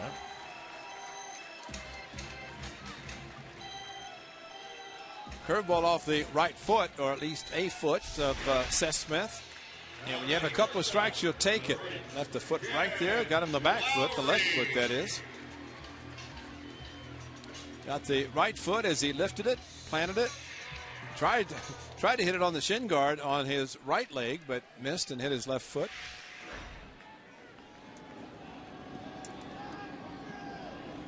So the A's will take a base runner at this point. The amazing thing about the great career of Cal Ripken Jr. 26-32, 2,632 consecutive games. He played on the World Championship team in '83, never did it again. And that's the old saying, you better enjoy it when you get there. You may never go back. And well, that was his rookie year, was it not? Rookie year, won the World Series, and he was shortstop, showed in that highlight, and never went back. Never won a World Series again. Well, Orioles with lots of history. Remember, they were the St. Louis Browns, and then in 1954 they left St. Louis and became the Baltimore Orioles.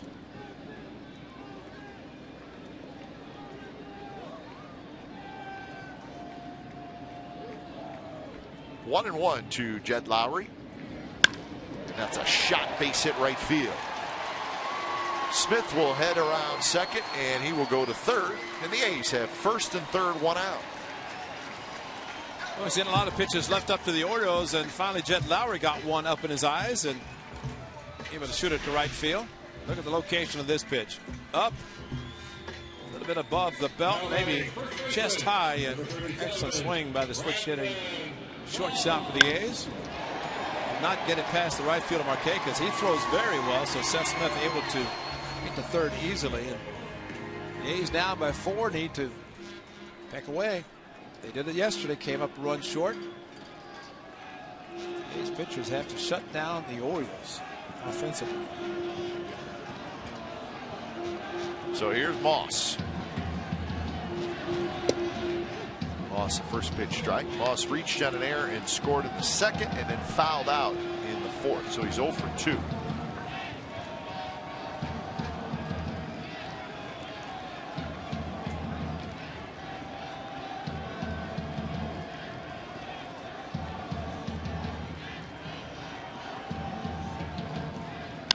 Moss, left field, into foul territory and into the seats. 0-2 the count.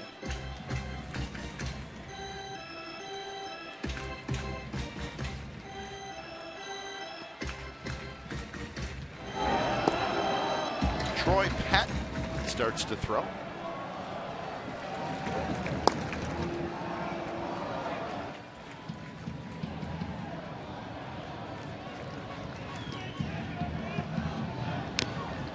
High fastball, and Moss fouled it back.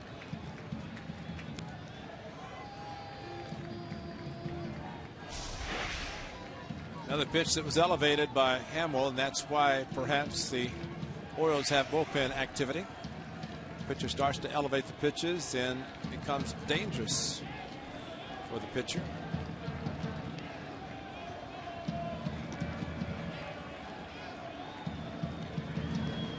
Moss lays off that high fastball. So 96 pitches for Jason Hamill. So he's going to need some help from his bullpen at some point soon.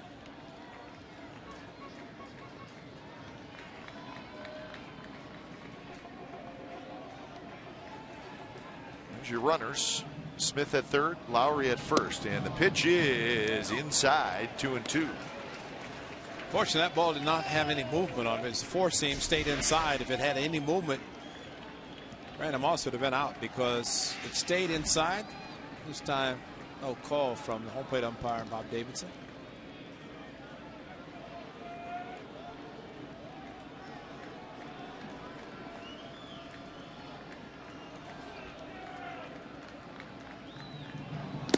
Two pitch is up and away. So now full count. Chris Young waiting in the on deck circle.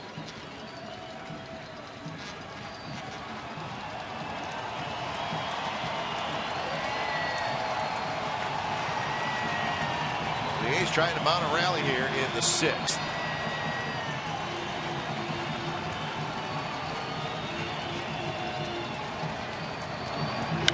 Moss popped it up.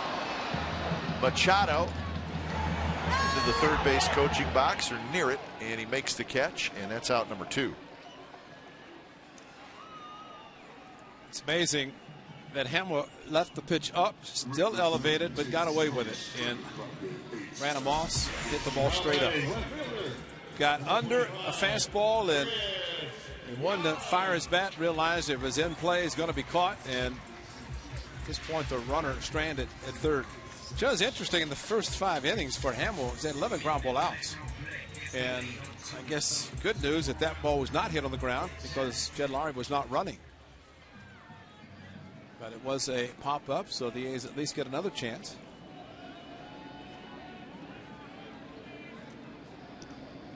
So it's up to Chris Young.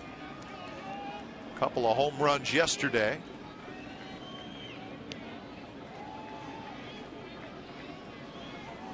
First pitch to Young is a breaking ball, and it snaps in there for a strike. Probably not what you're looking for in the first pitch.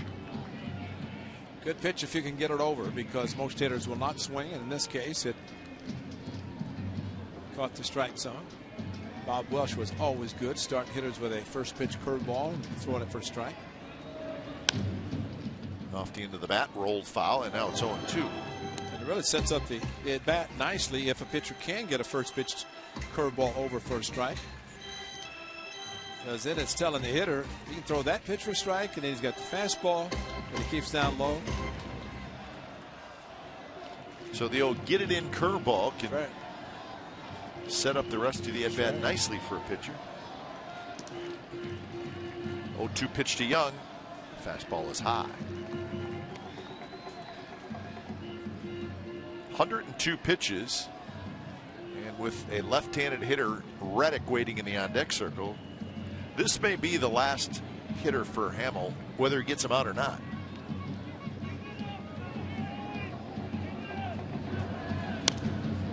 Young hanging in there, spoils a good pitch.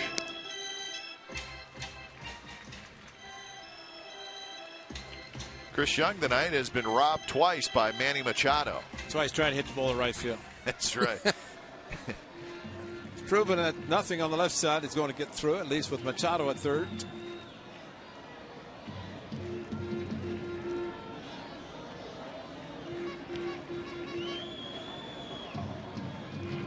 Another 1-2 pitch. Driven to center. Playable for Adam Jones. He's got it, side retired. So the A's threaten but do not score. They strand a pair, and we're moving to the 7th inning. 6-2 Baltimore.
Creek Casino Resort. Cache Creek is giving away 16 cars guaranteed.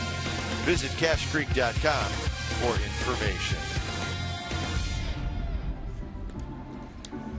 6-2, the Orioles lead the Athletics. Oh. So Chris Risa back to work. Quick look at the scoreboard has the Texas Rangers winning tonight. They defeated the Twins in Minnesota 2-1. Tepich got the win, the rookie. Nathan getting the save. So the Rangers playing good baseball, Ray. They have won 6 out of their last 7. They're now 15-7. And they're without some big players, but they're playing well, not surprising. And he said that even though they've lost some very good players, Josh Hamilton, Mike Napoli, Michael Young. There's the line for Jason Hamill. Here's Markakis, who takes a strike down around the knees. The Mariners have added a couple. They now lead the Angels 4-0. And that game is in the 8th inning.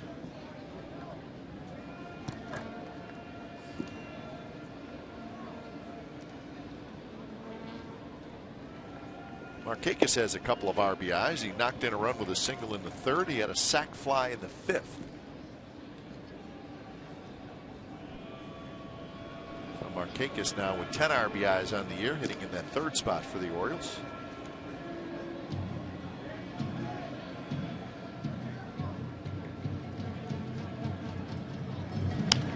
Pitch is fouled left side. The Red Sox won again. They beat the Astros 7-2 at Fenway Park. So the Red Sox are now 15-7. Good Clay Buchholz. Terrific. A good start, just like John Lester, who the A's faced yesterday and should have beaten him yesterday, but were not able to. You know, games like yesterday, the ones you look back in the season and say, well, that game, you know, sure, should have won that one. Had an early 3-0 lead. Couldn't hang on. Going to lose your share of games, but there are ones that you could say just a little change here and there. It could have been a W. That Neshek throwing, and I'm going to say it again. How many games did the A's win the division by last year? Boy, it seems like just one game. There you go. Yeah.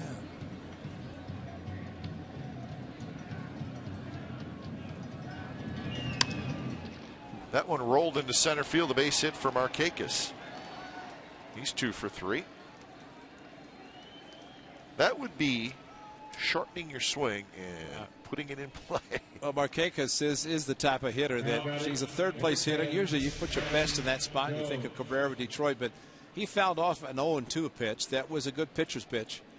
And then got one breaking pitch from the right-hander and served it back up the middle.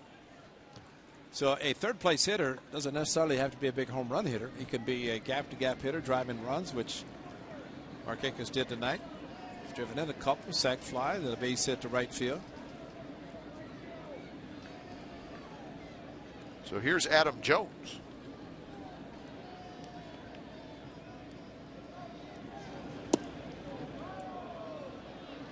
Clay Buchholz with that win is now 5-0 with a 1.19 ERA for the Red Sox.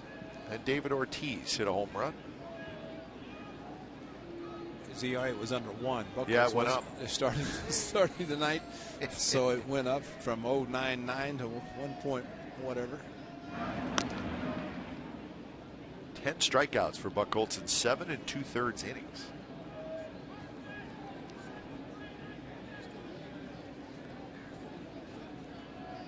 Want to know the count to Adam Jones, 1 for 3 with the RBI double in the third.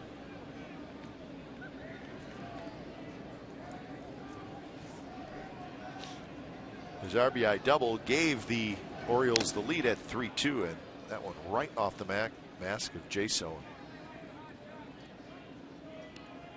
John Jaso getting beat up tonight a little bit. I think he'd rather take it off the mask than where he's been hit before tonight a couple times. Change-ups from Jared Parker.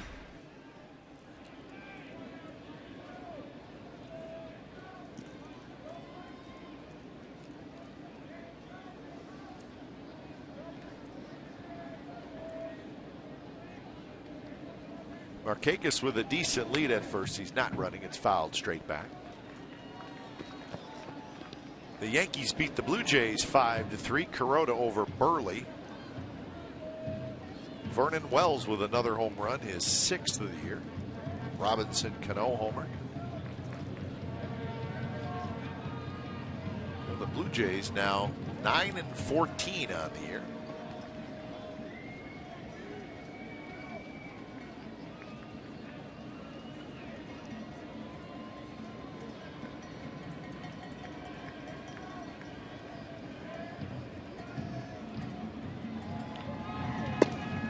Side 2-2 with Chris Davis waiting in the on-deck circle. White Sox beat the Rays 5-2. Sale over Hellickson. Adam Dunn hit career home run number 410.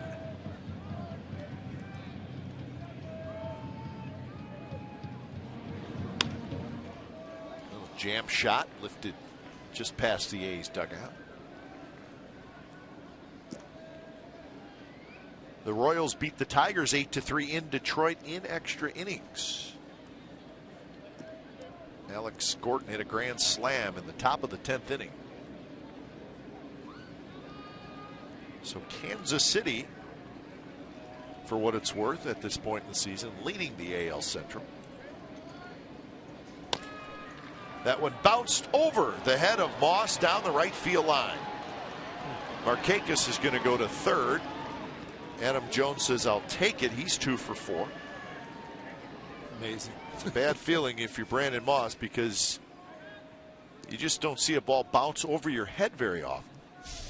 And especially if it's not artificial surface. This is dirt in front of the plate, and don't even worry about jumping. I think the good news about that, it's only a single, not a double, where you expect it to be extra bases.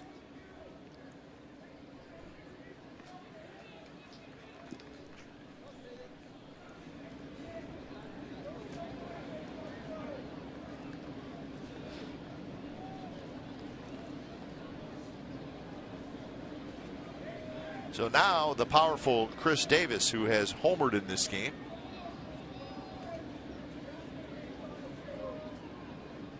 Davis has also walked and he has struck out. You're going to see a swing, take it out of the catcher's mitt right there. Just that is as late a swing as you'll ever see. And I guess Chris Jones might have been thinking something off speed to wait as long as he did on the swing, but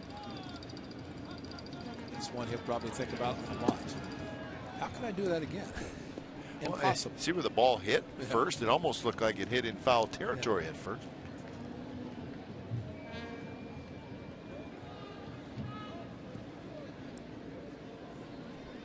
So 2-0. So Davis, he's not one to get cheated, folks.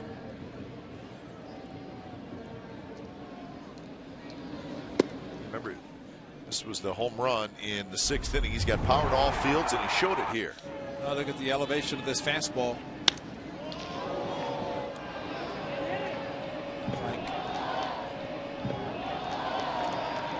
That's some opposite field power.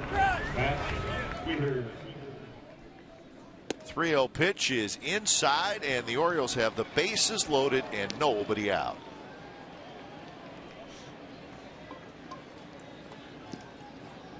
So that is 5 walks issued by the A's tonight.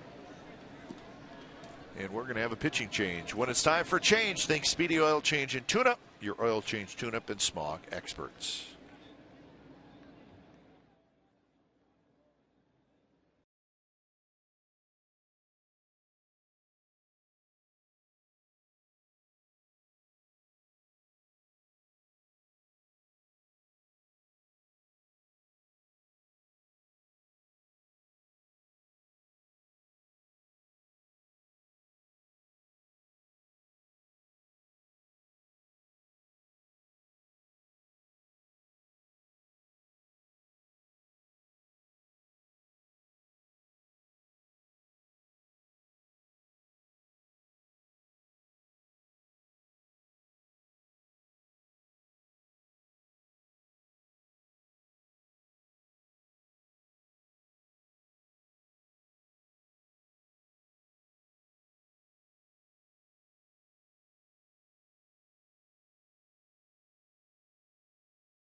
And the accounts and descriptions of this game may not be disseminated without the express written consent of Athletics Investment Group, LLC.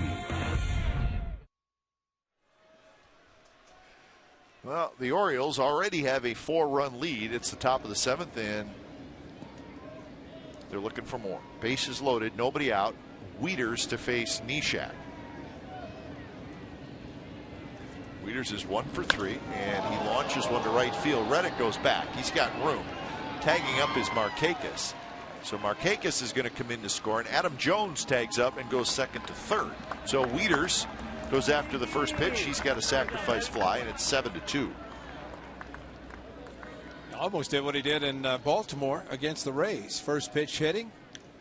Now batting. And this one, no state of the park. Fortunately, got it towards the end of the bat.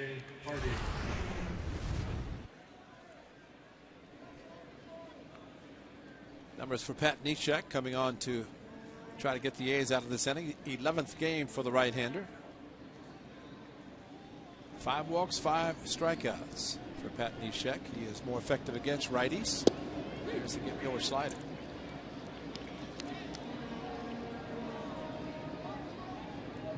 Hardy is 0 for 3. I think everybody except Hardy and Machado have hits for Baltimore. That one off the end of the bat.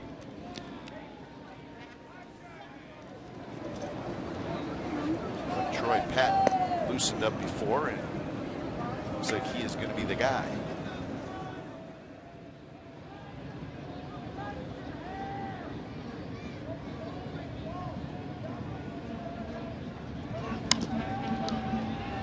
Going out is Lowry.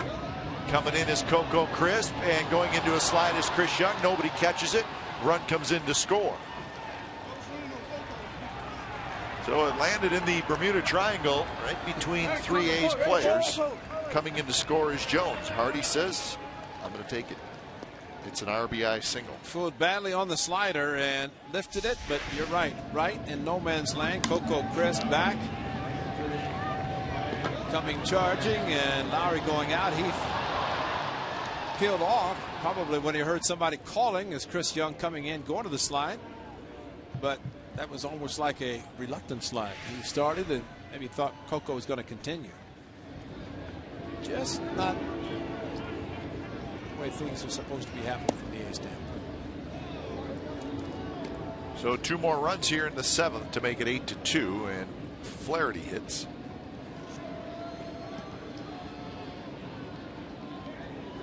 Flaherty a strikeout, a single, and a walk. He's also stolen base. Davis and Hardy are the runners.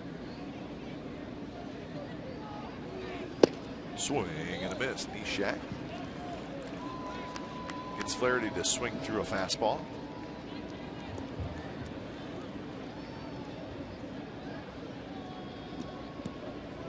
Got to figure it out, Kane. A's don't score until the last inning. They just got to keep the deficit a little smaller, right?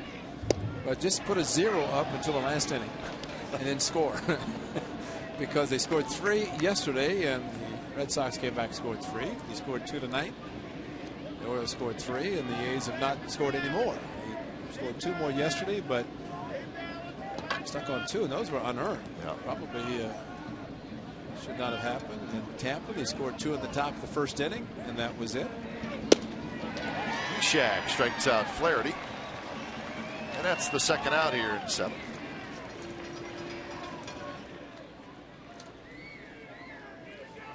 A good fastball running away from the left-hander. If you look at last year, the A's at the same time were 11-11. Same 22 games, 11-11. At least they're 22 or 13-9 starting play tonight, and ended up the month of April 11-13.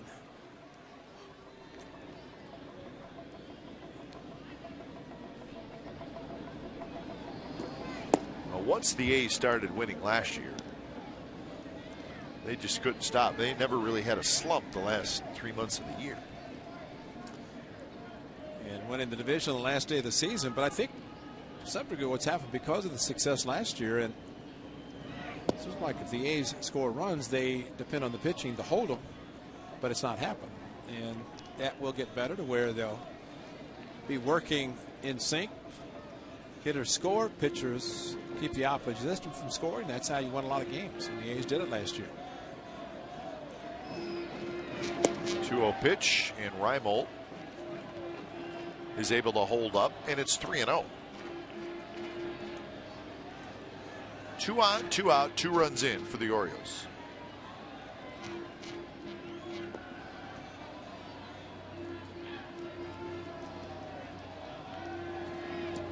And that one is low, and the bases are loaded.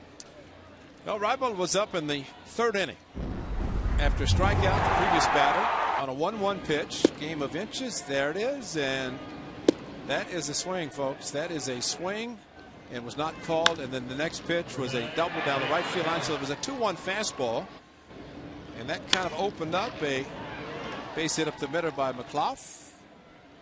And Kurt Young came out and said he swung at it. He said, what? And Kurt probably just said he swung at it. And Kurt is the most mild-mannered person you ever see. So somebody just got their temper flared up a little bit and maybe didn't like his call being questioned and ejected the A's pitching coach. But look at it. That's all we ask. Just look at it and you'll see he made a mistake. It's the first time that Kurt Young has ever been ejected from a major league game, either as a player or as a coach. Not surprised. Jesse Chavez starts to throw.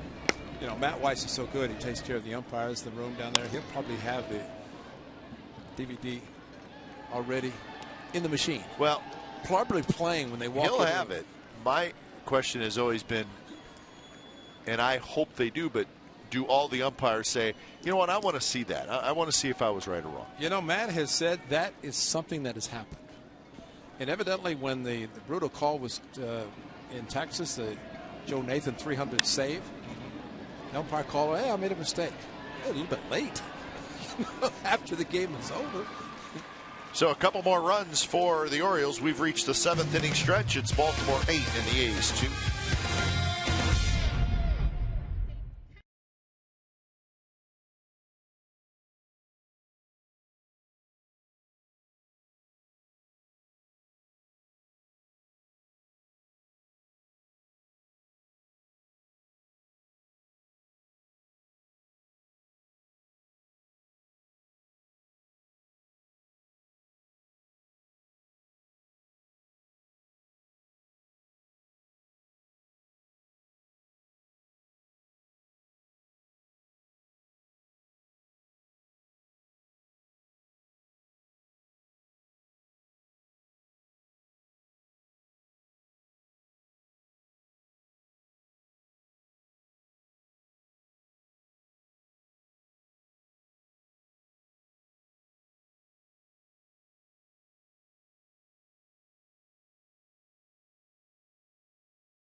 He's going to face a new pitcher, Troy Patton.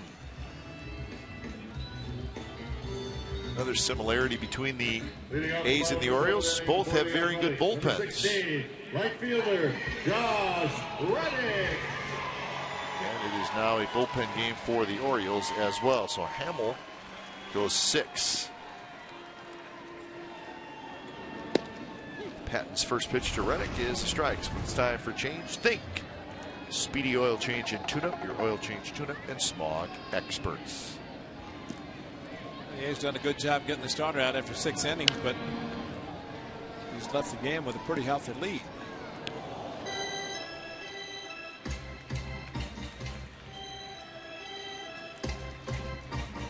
Reddick tonight walked and scored in the 2nd.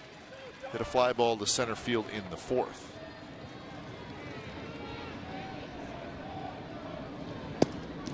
Fastball outside. 89 miles per hour. You see how he drops down a little bit towards the side. He throws, tops out about 91. A couple of different fastballs, curveball, slider, changeup, and a stinky, especially tough on lefties, as that one showed. Oh, Reddick, nice job. Pokes it to left, and that's going to get down, and that's going to go off the wall.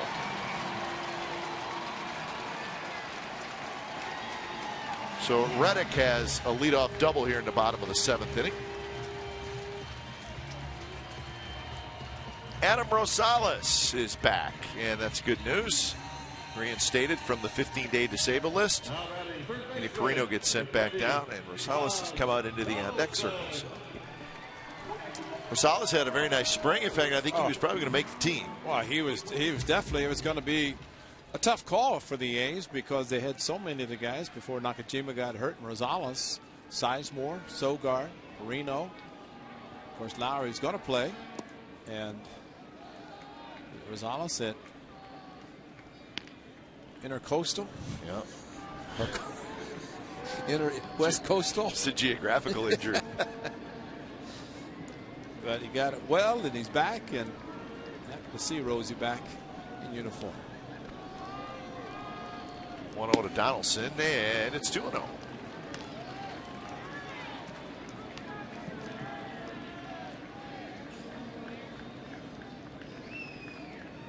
The hit by Reddick, the 4th hit for the A's in the game.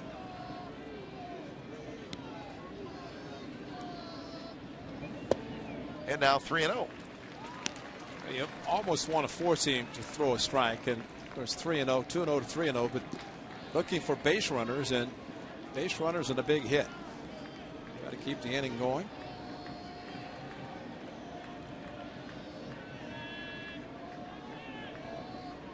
That one's in for a strike. Patton, kind of that crossfire delivery. That's impressive. Josh Reddick forcing him to stay on the ball and hit it hard to left field. That's a great job of hitting by Reddick, lefty on lefty. Missed inside, and the A's are in business. A lot of work to do, but they got something started here in the 7th.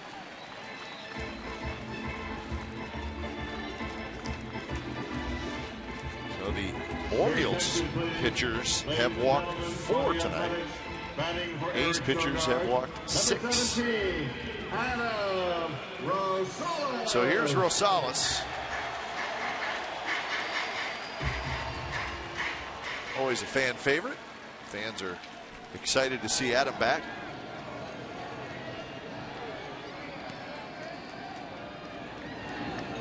He had 3 starts for the Rivercats on the rehab assignment. DH'd 1 game, played short 1 game, played second base 1 game. But remember, he also rehabbed with single A Stockton for 3 games.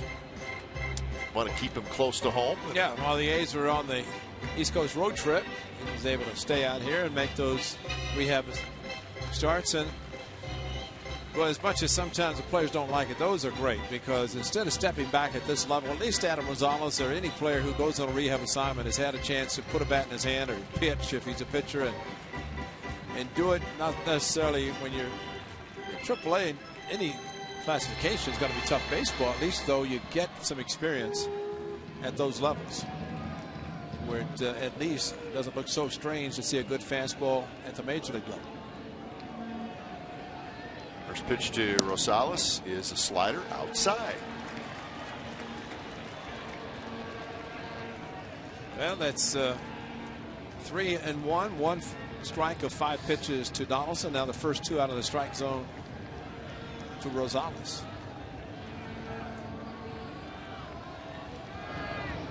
That one's in for a strike.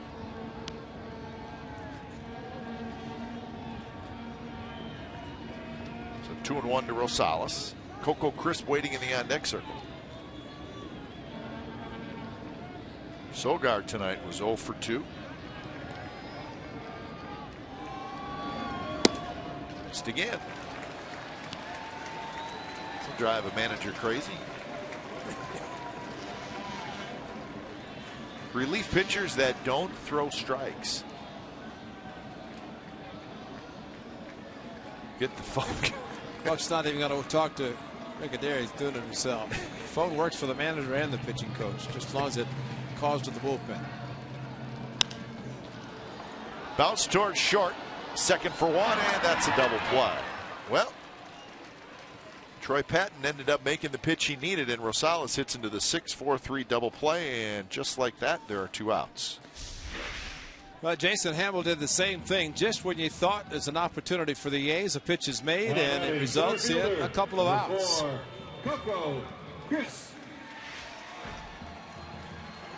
Leadoff walk by Donaldson in the 5th inning, then a double play. So Reddick now at 3rd with 2 outs for Coco Crisp, who's 1 for 3. That's the 3rd double play turn by the Orioles tonight. So even though they've made some defensive mistakes, a couple errors and a missed ball by Adam Jones that was ruled a double, have got the double plays. Kept the scoring opportunities down.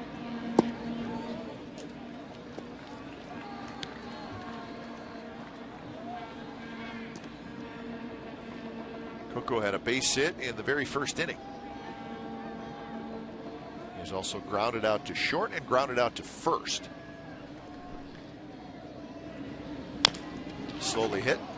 Machado has it on the infield grass side, retired. So the A's had some action but cannot score, and we're moving on to the 8th.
Of 2013, driven by Chevrolet, the event features a pregame festival and on-field parade. 7,500 kids will receive A's wristbands. For more information or for discounts on groups of 25 or more, call 510-638-GO-A's or go to oaklandathletics.com/Little League. Must purchase a special ticket to participate in the festivities. Always great for Little League Day or Amateur Baseball Day. There's a lot of leagues besides just Little League, but it's always emphasized in Little League. They've got their bats, they've got their stopper, whatever on, and they'll be parading around the field on Sunday. And the big boys in the house on Saturday, the 73 reunion, and then on Sunday, the Little Leaguers get to parade around and enjoy a day on the field. When it's time for change, think Speedy Oil Change and Tune-Up. Your oil change tune-up and smog experts. Jesse Chavez comes in. He'll face Machado, Markakis, and Jones at the top of the 8th. 8-2, the Orioles leading the A's.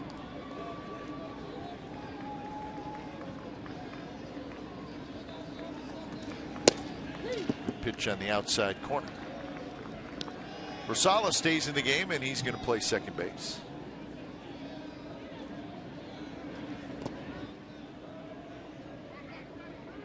Rosales getting some time after pinch hitting for Sogard.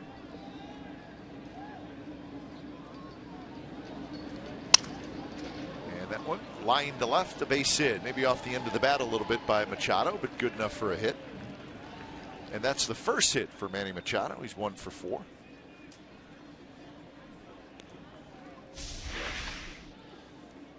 Well, they got ahead 1 and 2 and a hanging breaking ball. And one thing about the Orioles tonight, they have taken advantage of 2-strike pitches. 2 strikes on a hitter, you'd like to put them away, and unfortunately, in this case, that was a hanging curveball that was hit hard by Machado. So that'll bring up Markakis. Good night for Markakis. 2 for 3 with a couple of RBIs, a couple of runs scored. To the backstop, and Machado will go to second.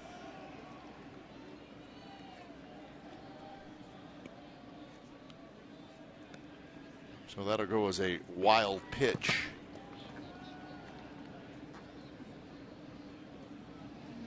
Second wild pitch tonight by the A's.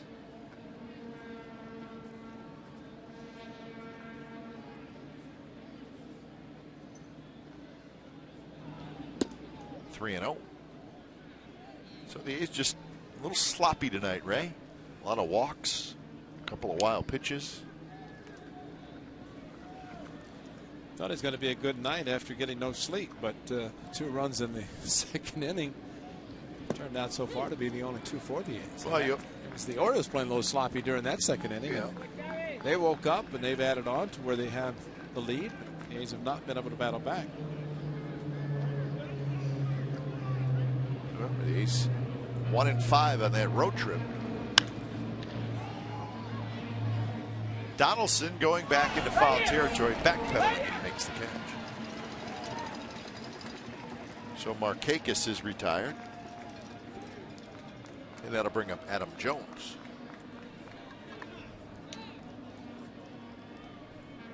Now Adam, number 10, Adam Jones.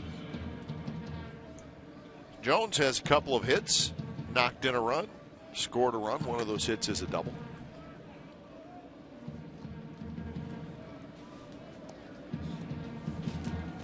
It's a final now up in Seattle. The Mariners shut out. What? The Angels. Did you say shut out? I said shut out. I mean, there's at least one every night. Jones fouls it back. It's the only shutout, I believe. Yeah. Everything else is final now. One shutout. Seattle 6, Angels nothing. Bauer the winner. He's 2-3. Garrett Richards the loser. He's 1-1.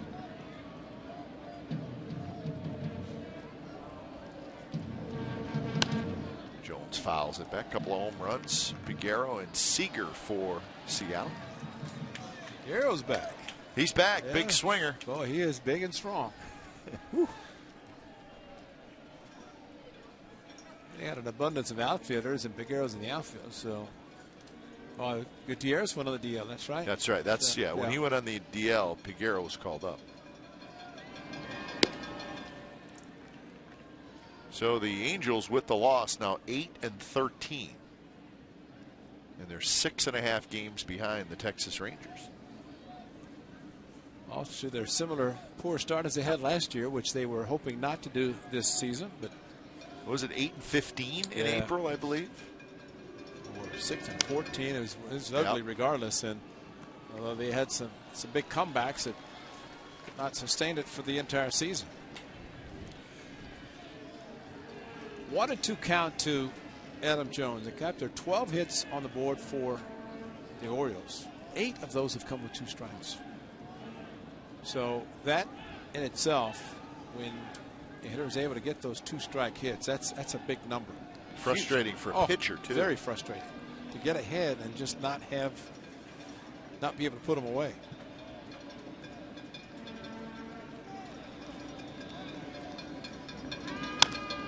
And that one bounced up the middle. Lowry got a glove on it, and that's going to be another 2-strike hit. Sorry I brought it up. That's basically, fortunately, what's happening. Lowry had to go a long ways to his left, and Jones runs well. Now batting. Well, he saved a run, Lowry did, by at least ranging up the middle, but could not, when they put the ball in the pocket, see, right off of the webbing, right at the top end of the webbing, at least to knock it down to keep it from going to center field. And he knows if he dives for the ball, there's no way he could pop up quickly enough to throw out Jones, who runs too well. So, more RBI opportunities for Chris Davis.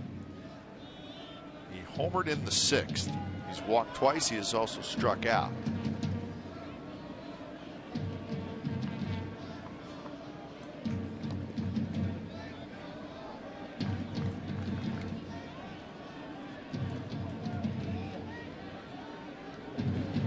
Remember Davis, the beginning of the year, he set a major league record. He had 16 RBIs in the Orioles' first 4 games. We were talking about him. 16 RBIs in the first 4 games.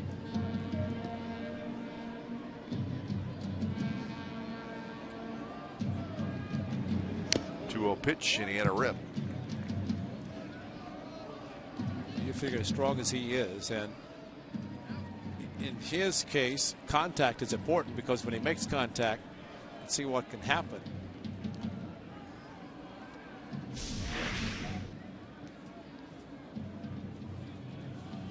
foul ball off the tip of the glove. That hurts your fingers. Rosales dives, can't get it. Davis has a hit. Trotting in to score is Machado. It's 9-2 Baltimore. So Davis gets his 24th RBI, and the hits just keep coming for the O's. Just could not get to it. Rosie, nice diving effort, but just finding the holes, and that's just the strength of Davis making contact, shooting the ball through the infield.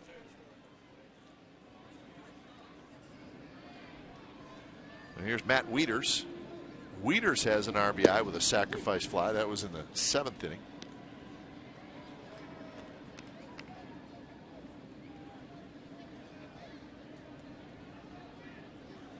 So 14 hits now for Baltimore.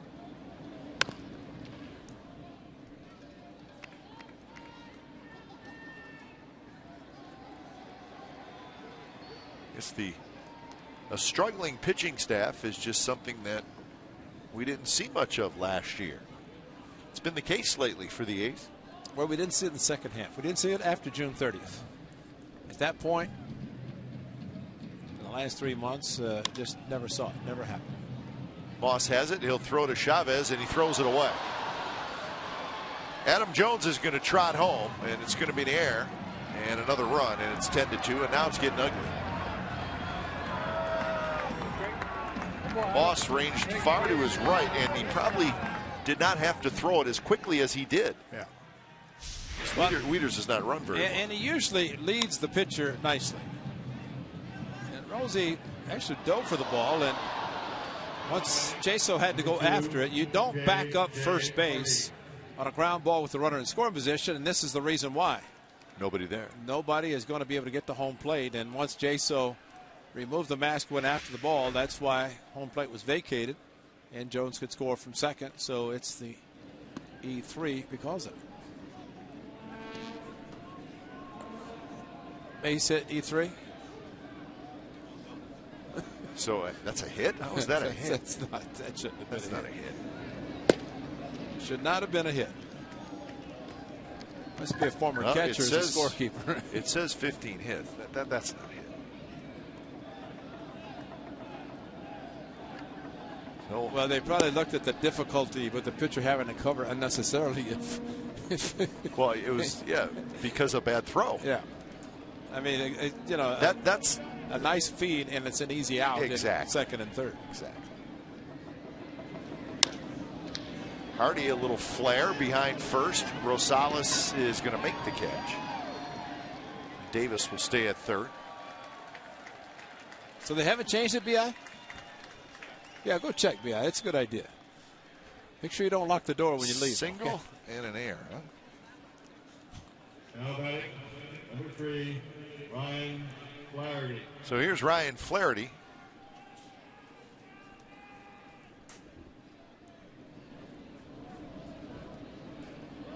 So 2 in the 6th, 2 in the 7th, 2 in the 8th for the Orioles.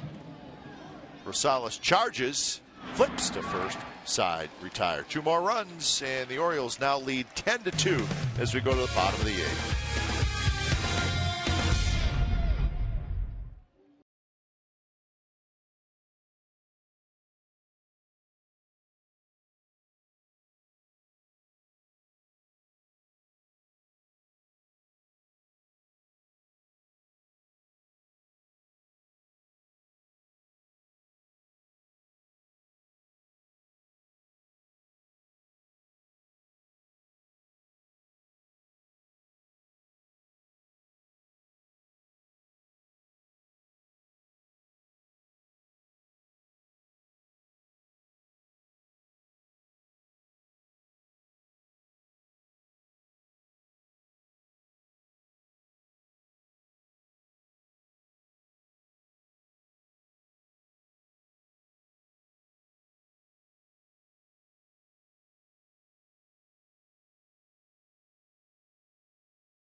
Had a 2-0 lead after 2 innings, but it's gotten ugly since. 10-15-2 for the Orioles, 2-4-1 for the Athletics. Jared Parker, decent at times, but when it's all said and done, 6 earned runs allowed in 5 1/3 innings.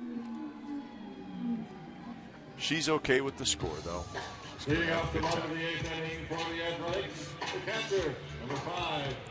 So bottom of the 8th, Jaso, Smith, and Lowry. Troy Patton got in trouble in the 7th inning, but got a big double play. He's back out there for the 8th.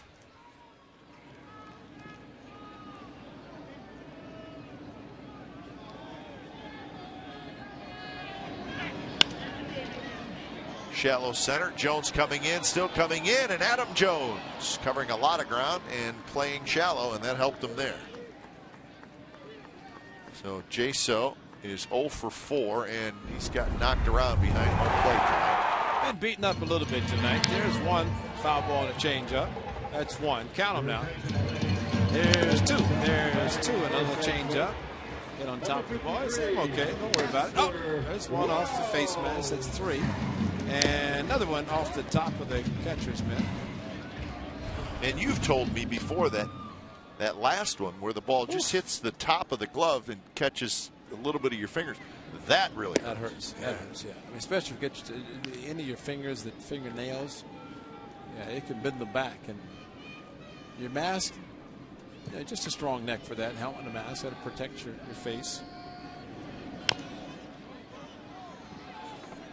Patton throws in time.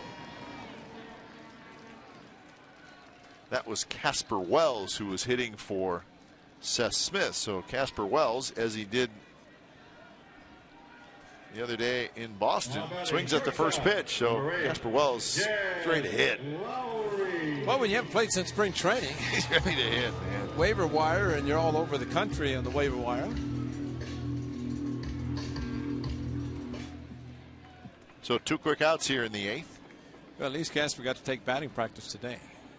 Not a lot of BP in Boston. No, Tuesday definitely not. Yesterday was good. Sunny day in the late afternoon game.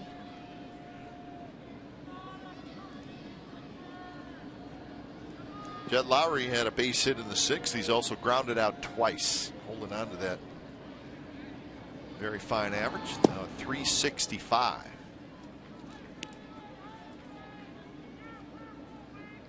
There's enough at bats now where you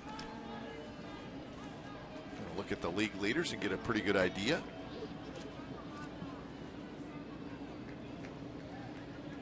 So Ray, guess who's leading the American League in hitting? Wow, I don't know. Tell me. Miguel Cabrera. Should have known. Miguel Cabrera and Torrey Hunter are both hitting 367 coming into tonight. Joe Mauer's up there.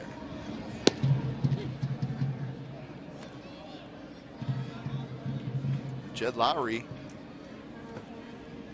at 366 coming in, so just a point behind the leaders.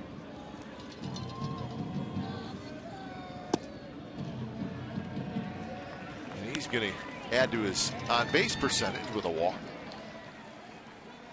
Watch the A's postgame radio show live after the game this Saturday at the Holiday Inn Oakland Airport. A's infielder Jed Lowry, that's him, will be interviewed live. Come be part of the show and you can win A's prizes. Enjoy great food and beverage specials at the Holiday Inn Oakland Airport Diamond Sports Bar and Grill at 77 Hagenberger in Oakland.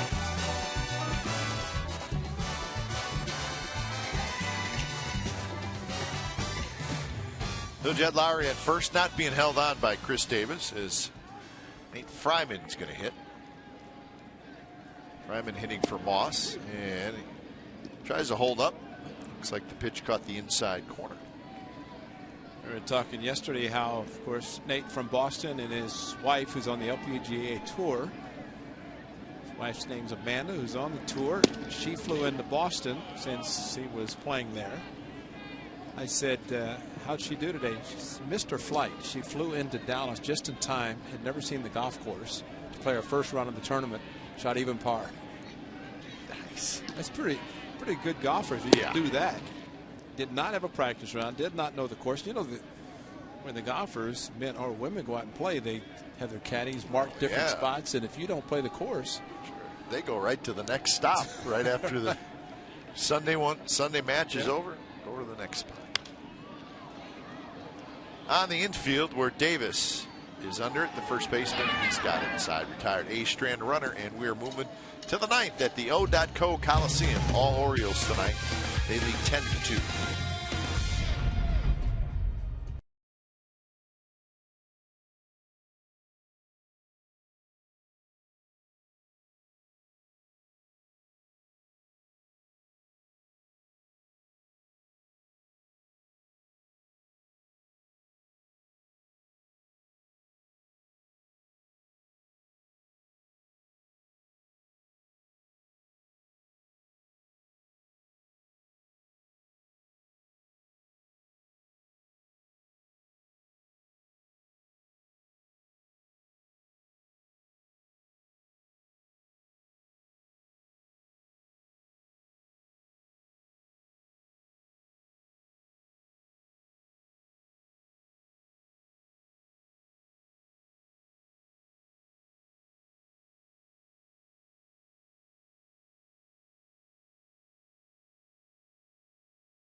The Orioles lead the A's. Jesse Chavez pitched the 8th inning. Goes to work here in the 9th. And Nate Fryman stays in the game at first base after pinch hitting. And it's a swing and a miss by Nolan Reimel. Game 2 will be tomorrow night. Same time. Tommy Malone and Wei-Yin Chen. So a couple of left-handers. Couple of pretty good left-handers. Speaking of left-handers, that's TJ McFarland. Lowry has it, flips it across, and that's out number 1. Well, we got in-depth sports news for the Bay Area fan. Go deep with Sportsnet Central. It's brought to you by Hyundai, and it's tonight. And it's at 10:30 on our sister station, Comcast Sportsnet Bay Area. All baseball highlights. Complete NFL draft coverage. The Raiders traded down. The 49ers traded up. Always fun. And the latest update on Steph Curry. David Feldman and Ahmed Fareed will host. So a lot going on with the first round of the NFL draft today.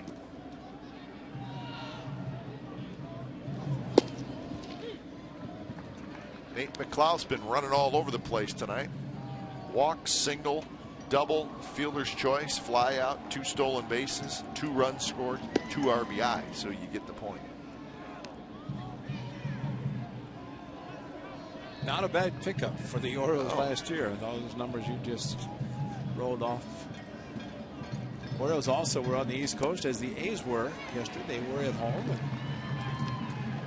they did get in a little bit earlier than the A's, but as you know, in baseball, you're going to have the late arrivals. You're going to have games or days in which you don't get a lot of sleep, but you still have to come out and perform. And tonight the Orioles have, and the A's have not. Here's Machado. Fastball fouled straight back.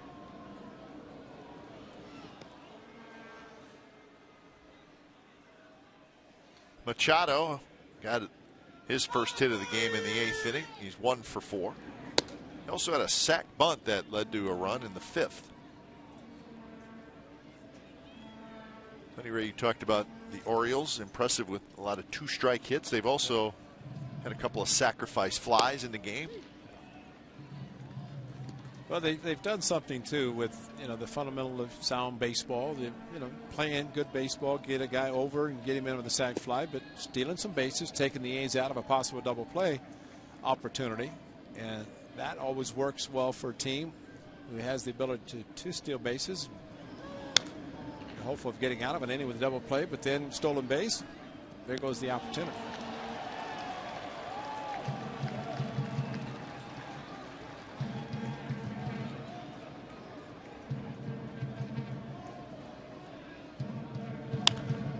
Liner foul.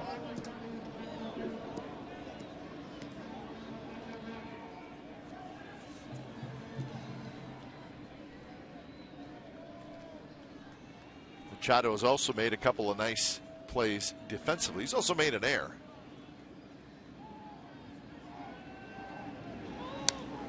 But he looks pretty smooth at third base. You wonder, Ray, J.J. Hardy has a contract that runs through next year, and you wonder,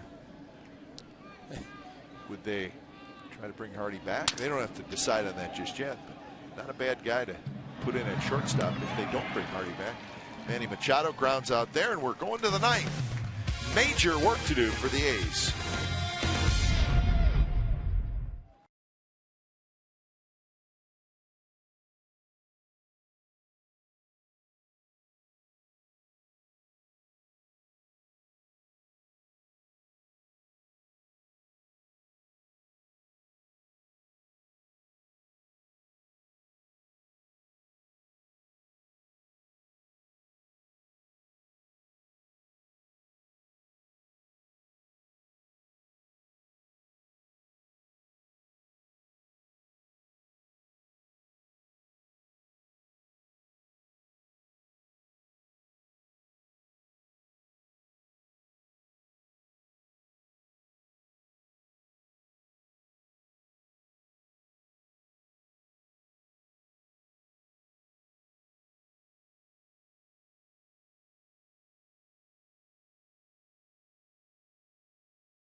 Talked about him on our open. We have to talk about him again during the game. Chris Davis, powerful hitter, goes opposite field against Jared Parker with a fastball, and did not know for sure if it was a home run or not. It was. Then he gets a base hit to drive in a run. Base hit to right field. So Chris Davis, a much different player for the Baltimore Orioles, and it's worthy of an AT&T U-verse rewind tonight. Change of scenery a lot of times does wonders for players, and it's definitely done it for Chris Davis, and we commend them for that. 10-2, Davis and the Orioles leading the A's. When it's time for change, think Speedy Oil Change and Tune-Up. It's your oil change, tune-up, and smog experts. Another lefty comes in, T.J. McFarland. It's his 5th appearance. Lots of strikeouts, 14 strikeouts in 10 1/3 innings. He's 6'3", 190-pounder, 23 years old. And he, like Flaherty, a Rule 5 guy. Orioles acquired him in the Rule 5 draft from the Indians. So, again, he will have to stay in the big leagues the whole year. Good changeup, 1-2 to Chris Young. Reddick to follow, and then Donaldson here in the 9th inning.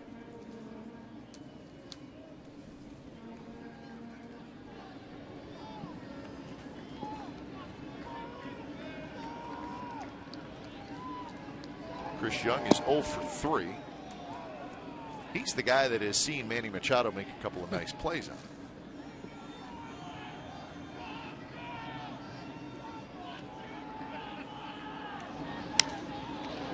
Hit to left, but looks like he got it off the end of the bat a little bit. McLouth is back there.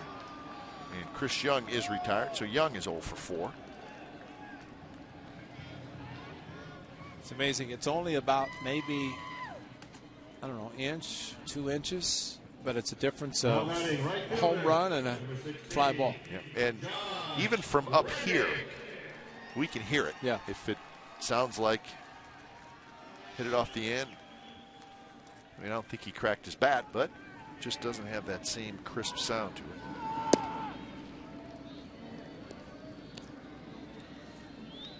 So Reddick steps in. Reddick had a nice at bat, his last at bat against Troy Patton, a left-hander. Reddick lined a single to left. And his swings are starting to get better, and that's a good sign. Yeah, he had some good swings and did a good job in Boston. Probably one of the most impressive was beating out a base hit and ended up getting not only an infield hit, but an RBI with the hustle of Brandon Moss scoring from second. So little things start to build into good things for hitters, and I hope that's the case for Josh Reddick. He will continue to get opportunities to play, and that's all a player wants.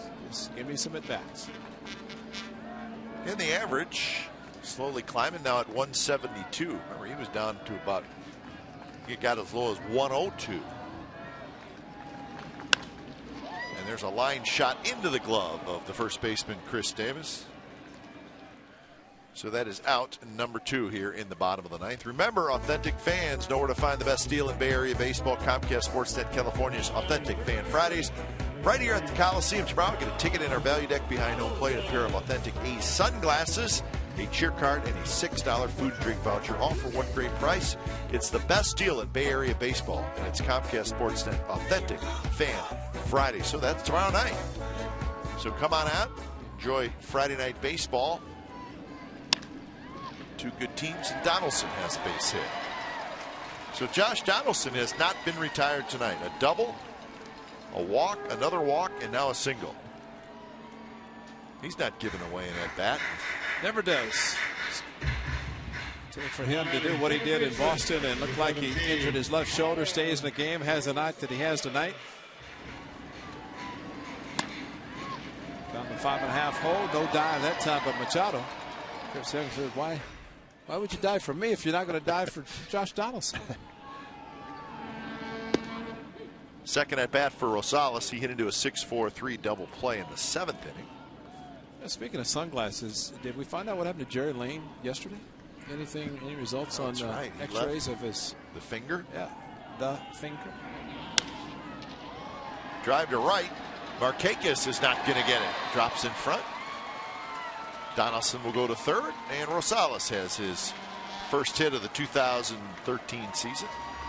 Well, that's probably the best thing that happened for Adam Rosales to get a couple of at-bats tonight, and because of walk last inning and the hit by Josh Donaldson, Rosie gets another at-bat and stays on the pitch, goes the opposite field, and a fastball away from him. And Nick Markakis, good outfielder, was not going to take a chance to make a spectacular play. Now Derek Norris hustling in from the bullpen, so if it gets to John Jaso's spot in the lineup, he might get a chance to swing the bat also. First pitch to Coco is at the knees for a strike, as Rosales will take second base. Defensive indifference is how he reached second base.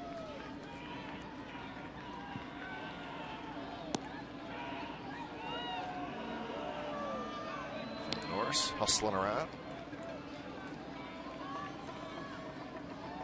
Crisp is 1 for 4. The average for Coco now right at 300.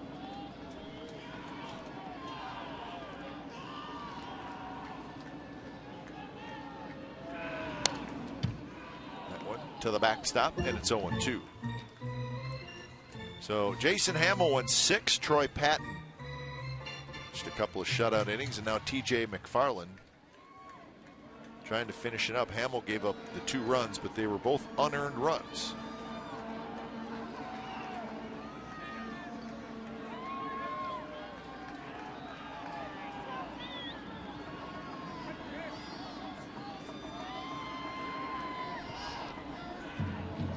Well, McFarland's ready, and here's the 0-2 pitch. Another foul ball.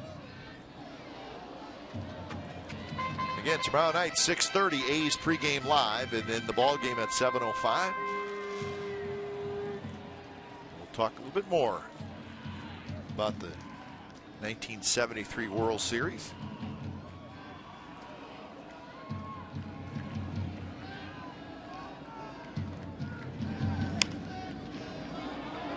Going out is Flaherty, the second baseman. He's got it, and that's the ball game.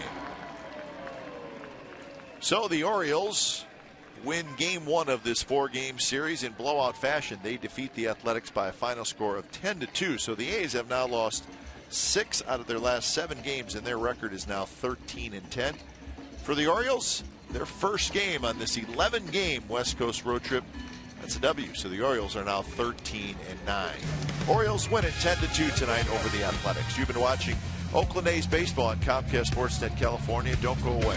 A's postgame live with Brody Brazil and Biff Roberts starts right now.